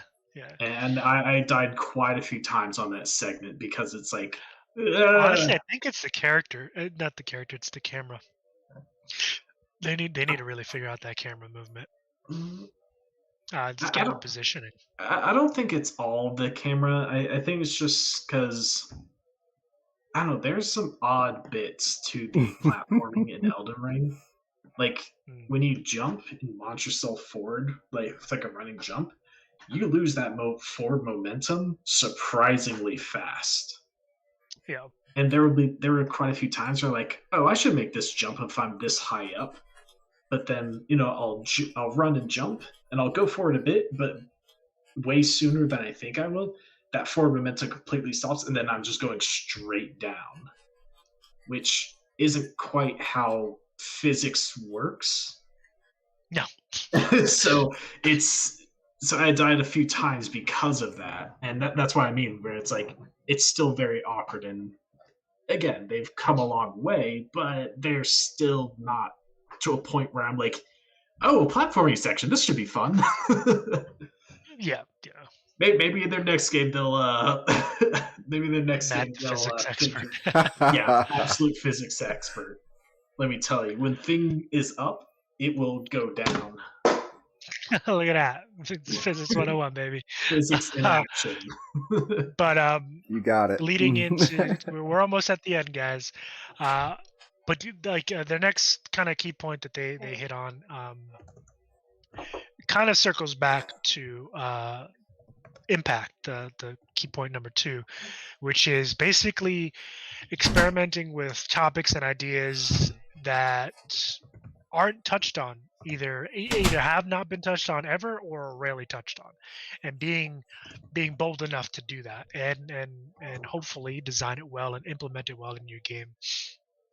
And that kind of translates to also giving the player and the main character scenarios that are maybe, for the most part, maybe unexpected, that no one was really expecting, that are bold and kind of a little bit off the beaten path, a little maybe a little more extreme than most people tend to do in their video games or games in general. Because honestly, I think we as players need that.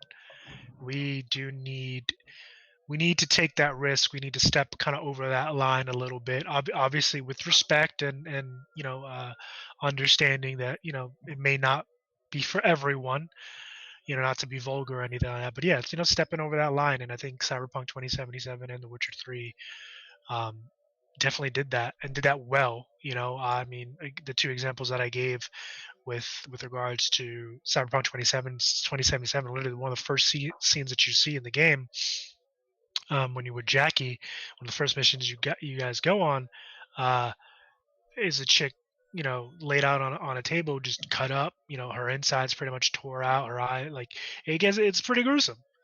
And while violence is not uncommon in games, kind of that level of visceral violence is not really done a lot.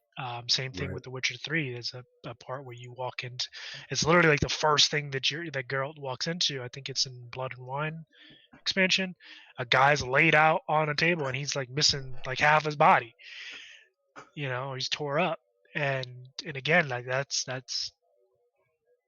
not necessarily just that, but that level of really stepping outside of that little box is what game designers really need to be doing and have the courage to do, but also be mindful of doing it well and making sure it makes sense for the world that you're trying to build. Yeah, and that safe space again. It's like I think Sasko even refers to it. It's a problem in the AAA industry that a lot of them prefer to play it safe, but you'll find plenty of indie titles that will kind of push some of those boundaries. Yeah. Like one game that I've played called Kenshi, a very interesting sandbox type game where, it's kind of like a dark, bleak world, and there's a particular enemy faction called the Fogmen, where it's in a particular area where there's a race of essentially bugmen. I forget what they were called, but the way they normally operate is that they have a hive with a queen, and they all kind of work according to that queen's will. But these fogmen are a different kind that like essentially kind of have no hive, and they're kind of like driven mad, so they stick to the foglands, and they essentially, if they see you, they will attack you. If they knock any of your characters out, because you control like many characters, they will kidnap them and strap them to a pole back at like whatever kind of base that they have. And what they do then is that they will eat that character alive. Like they'll What? Yeah. Actually, there's a lot of cannibalism in that game from the roaming enemy factions. But those ones especially are pretty bad because they'll do it while you're alive, and they'll actually they start with the limbs, no less. And you can actually watch your character again. They don't. It gets gruesome, huh? Yeah, it's not something that they have the technical ability to show it's being super gruesome, but they have the fogmen surrounding your character that's tied up on a stake, kind of do this eating animation. Your person will start screaming. And eventually, one of your limbs can pop off. and because there's like dismemberment in that game, and so it's a pretty bleak thing being eaten alive by these cannibals, and you could watch it happen. So yeah, it's like one of those things where it you don't that's not something you normally see in like a AAA game. Truth. Very, very true. There's a few games out there, like I mentioned one before, The Forest is another one that incorporates that cannibalism piece into it. True. But we say that, but I mean, you don't like get to see yourself being eaten alive, though, right? Yeah, or is Sons of or the Forest. or are there like some post-death scenes that you do kind of experience some of that? I've Played played Sons of the Forest a bit, but I have not had that experience yet. yeah, because like there's a difference in like the knowledge that Mhm. like yeah, this is what they do to people Right. once they get them, as opposed to actually like seeing it happen or actually happening to your own character, and that's how they die. Like that's different. Yes. Yes. I have not actually played that game myself. One of the people in the audience tonight, Brodacious, actually has streamed that game several times. So I don't know if he's in a chatty mood tonight or not, but he could probably answer that question better than I can. That's where I've seen the game, is watching him. Yeah. But yeah, like it's in indie games in general. I feel like indie games are like I think the forefront at pushing the boundaries of what you normally see in a lot of games. Because again, like the AAA, they got the big publishers backing them, and they'd rather play it safe because they want those sure returns, for their investments into the developers. Right. So right. they don't like taking risks very often. It's impressive when you do see it happen, but I think the indie scene is where you really see a lot of unique ideas well done that a lot of other the bigger things really delve into. Less commercialized and more art. Yeah, exactly. Like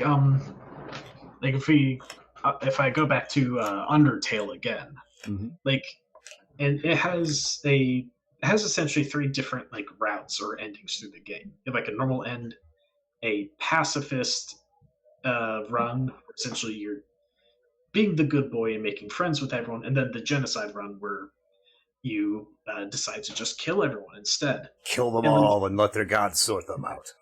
Yeah, well, here's the thing that's very impressive, and I guess this ties back to our conversation earlier on like consequences with your choices, where in most games that you play where there's like the good or evil option, usually the evil option is almost like a power trip, where like I'm doing this because I can, and you can't stop me. Ha ha ha! Now all the money is mine. Right. And there's like that level of just like you're feeling powerful because of it. That's the perception of evil, yeah. Yeah, essentially, yes. Undertale takes a very different route, and it makes you feel like shit for doing the evil thing. Like, there's so many, like, one of the things you have to do... As you should.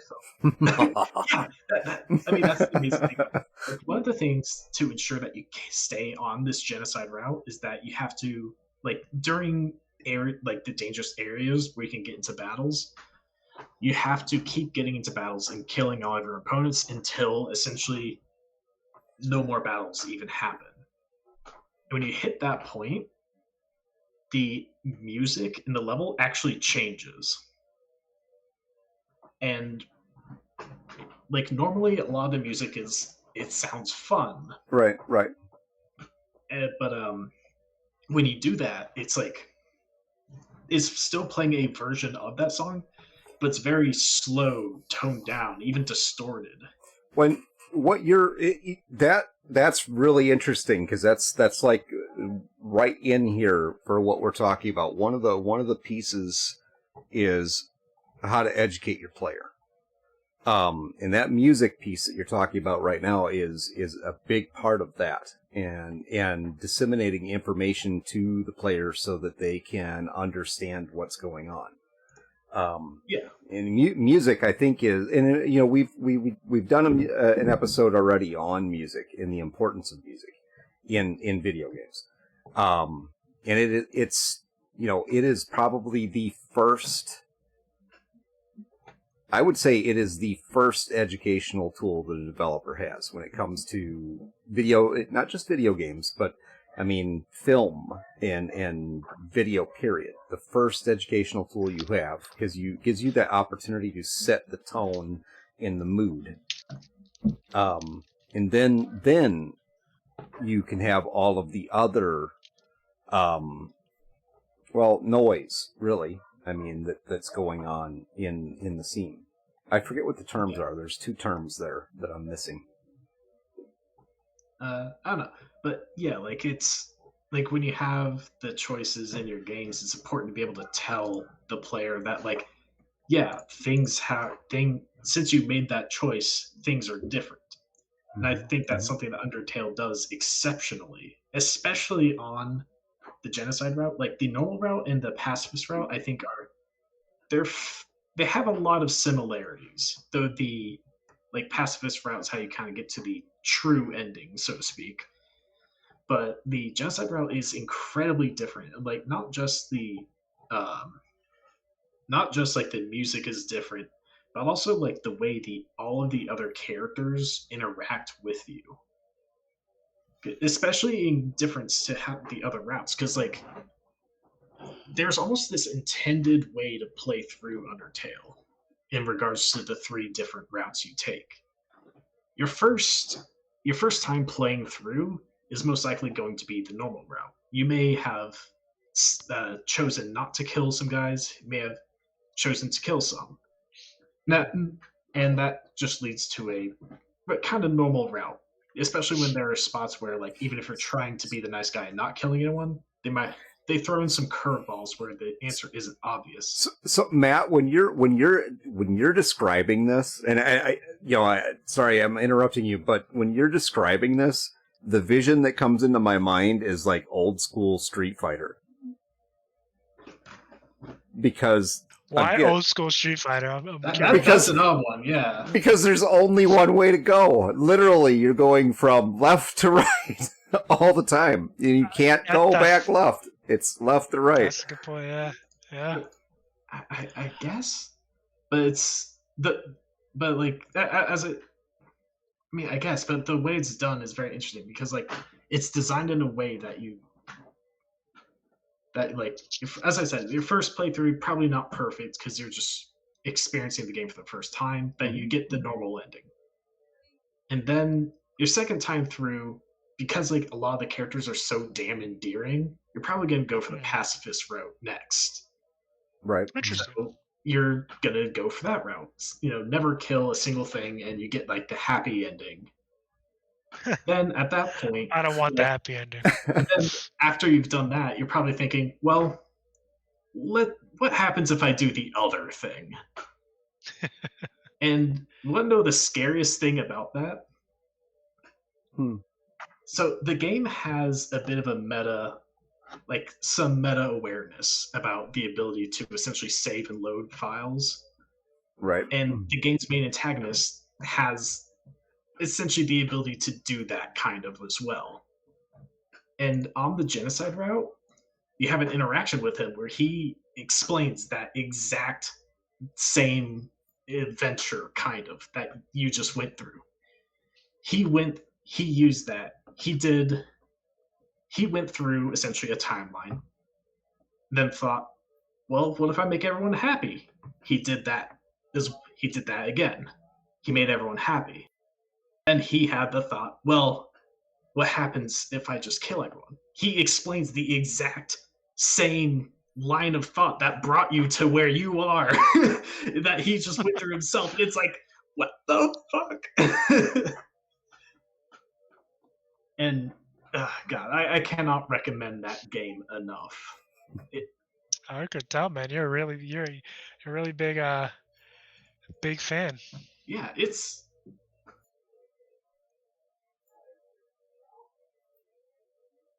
actually like it has some very touching moments. Like Rob, you said, like in Cyberpunk 2077, you cried with the Jackie thing. That game managed to get me going. It's extremely well done. It's a silly. There's a lot of silliness in the game, and that makes the seriousness all the more serious.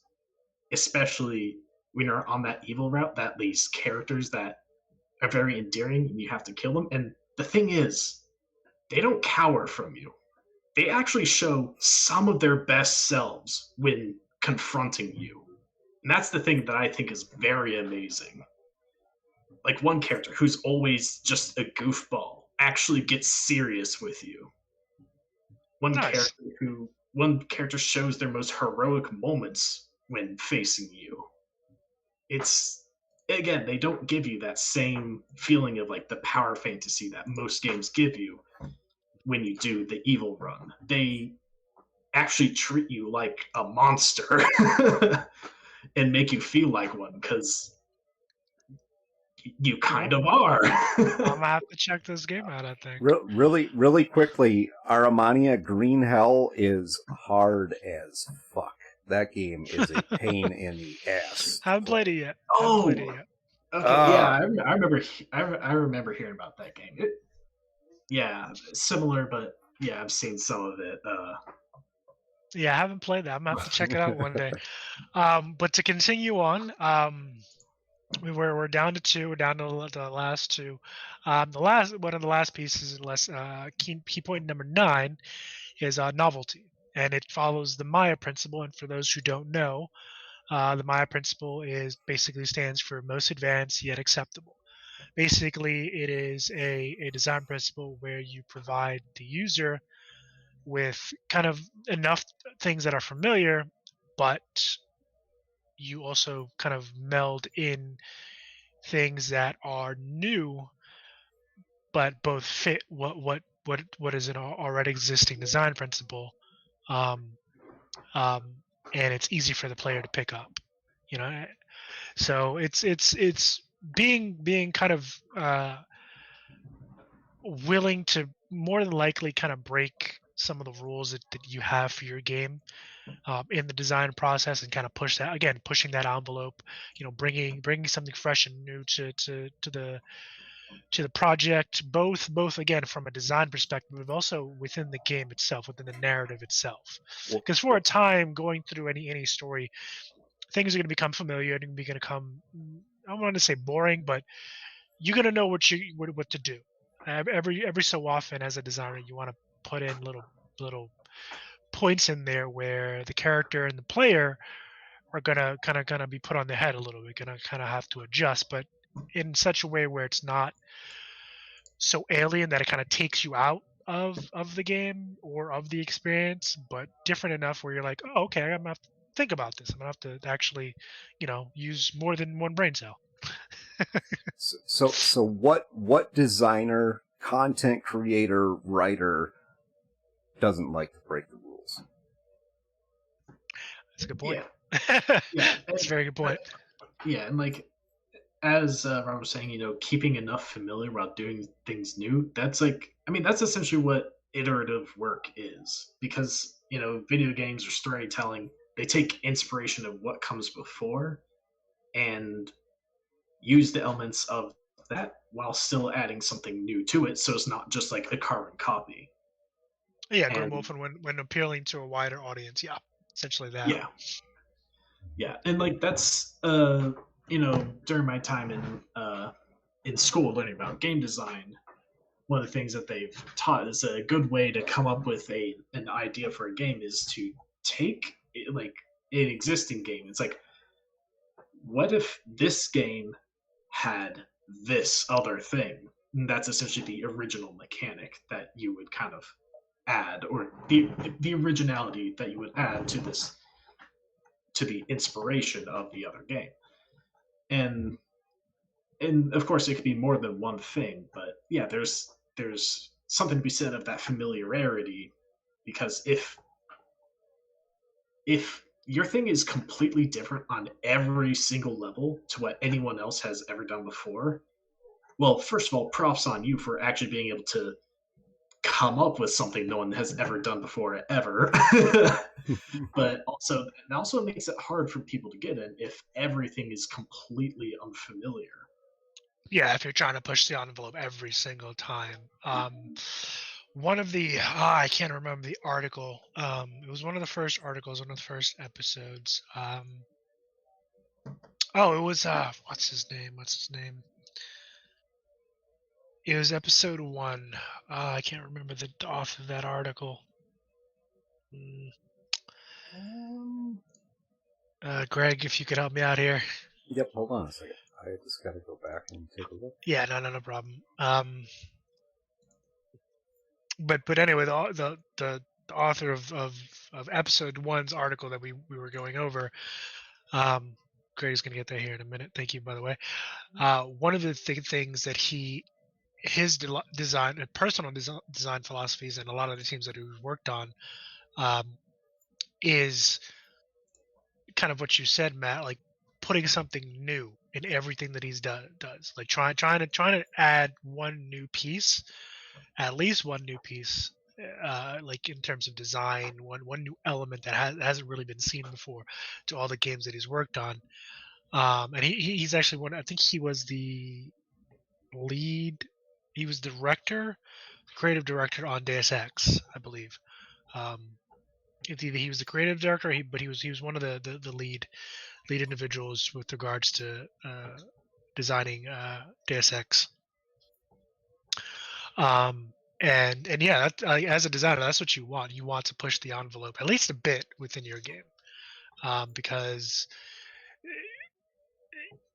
first of all, from a designer perspective, it pushes your skills as a creative individual, but also it changes things up, and it offers players and even other design teams a fresh look at something that might have gotten stale, over the years. Because yeah, oftentimes, and honestly, I do believe this. Nothing is entirely brand new anymore. It's usually a rehashing and a reimagining, kind of circling back to something and just kind of looking at it from a different perspective. It's not entirely new. So Yeah. Or combining two existing concepts where they had not been combined before. Yeah. That's a large part of what something new can be these days. Which, I mean, go ahead, Greg. Oh, I was just going to say, I believe who you're looking for is Jim Brown. Yes, I believe that name is correct. Yeah. Okay. So, but yeah, kind of again, segue, moving on to the last and final point, effectiveness. Designing for basically designing the story and designing anything that you do and anything that you do within the game space. And again, this is not just for video games. I can't stress that enough. A lot of these design principles you can take to any kind of game, to any, I would even argue to any medium,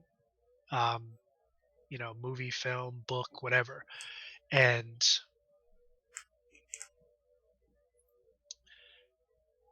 basically, when you're designing things, you definitely want to design in such a way where the other design teams within the project are able to show off, are able to again, it's all about a collaborative kind of system where I'm putting something together that Jimmy Ryder over there can take and craft something really great, or the mechanics and game design team over here or the environment team over there can work with and really showcase something spectacular that molds all those pieces together into a finished product. And honestly, that comes with paying attention to the other design teams, being mindful of what they're working on, being involved, not necessarily like hands-on, but being being curious as to what they're working on. And I think a lot of studios that do this, we deliver the masterpieces that we've seen today, but we be it from tabletop to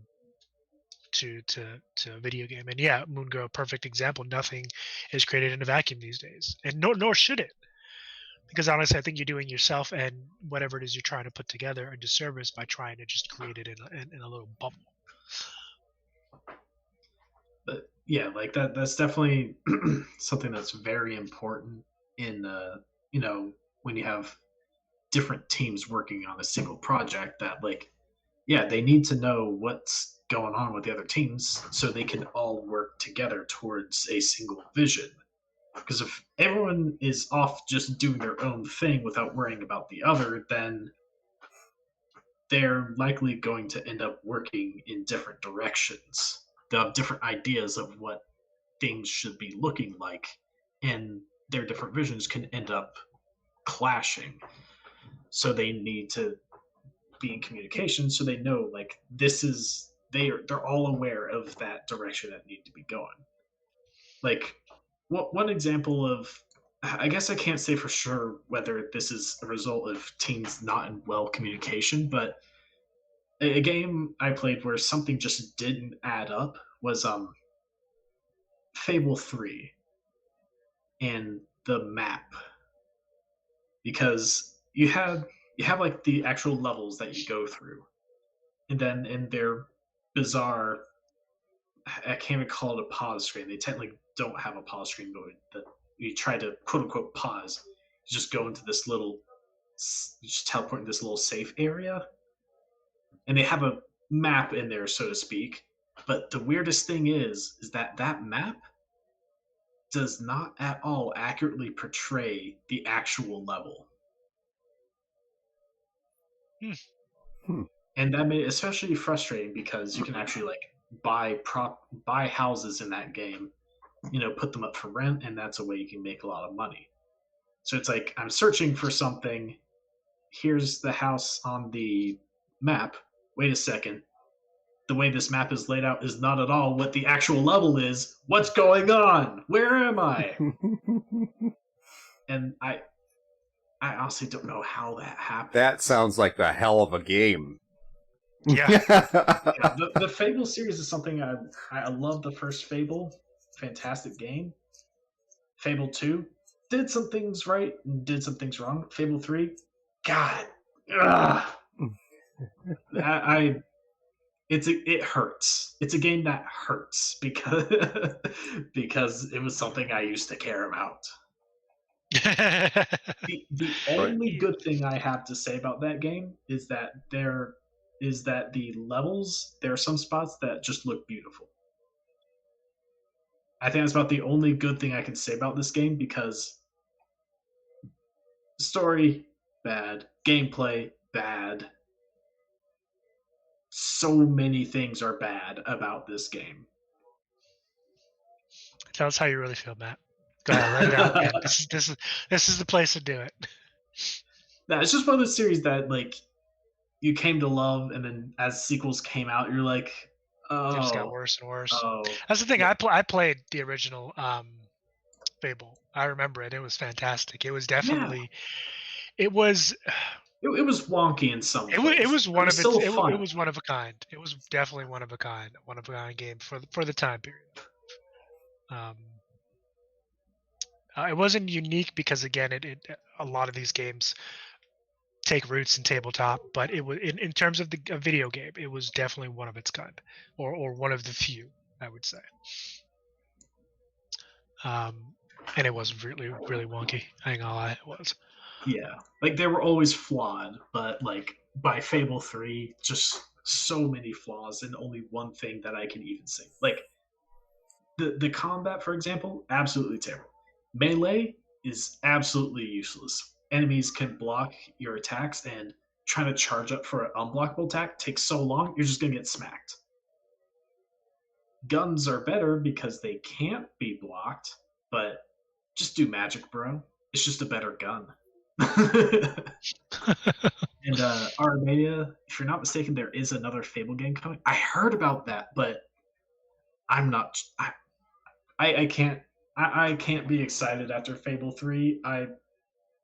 I'm sure I'll probably see something about it when it comes out. Maybe some streamer playing it, and I'll drop in and see what's looking like. But I don't have faith, man. I can't let myself be hurt again. It's like with Paper Mario these days. And I hear a new Paper Mario game coming out. I can't. It hurts too much to care, man.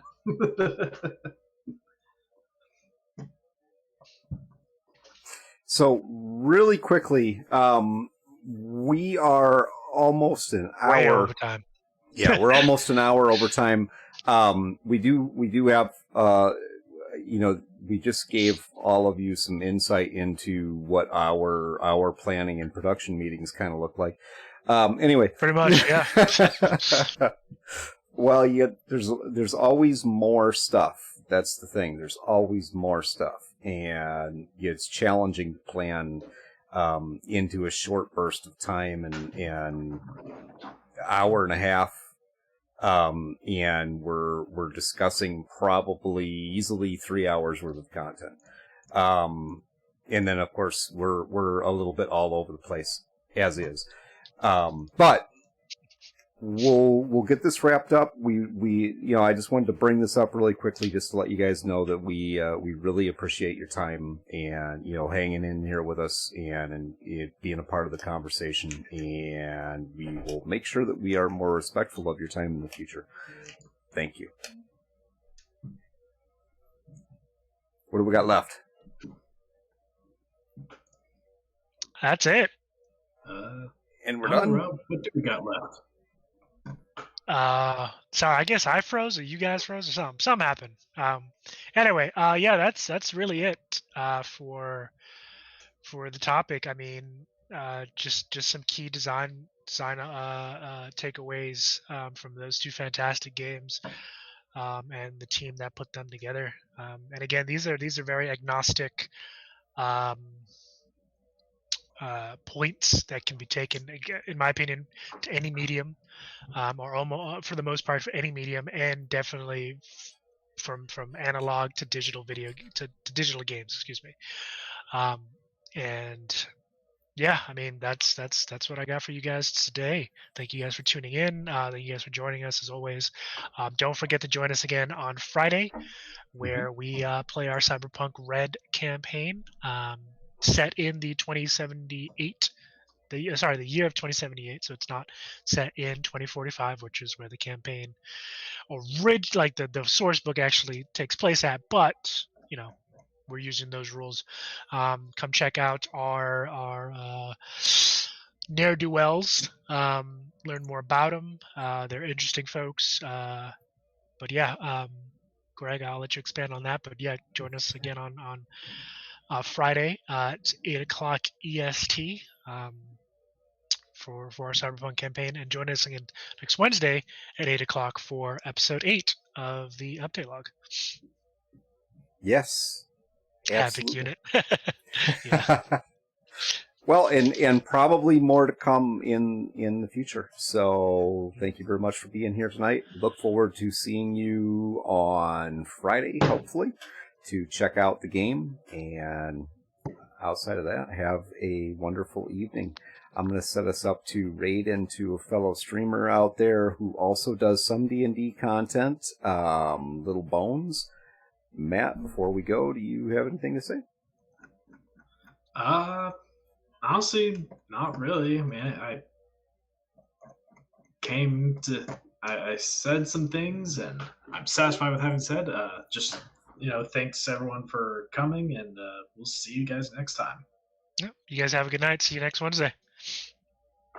Yep. All right. You guys have a good night. Off we go. Good night, everybody.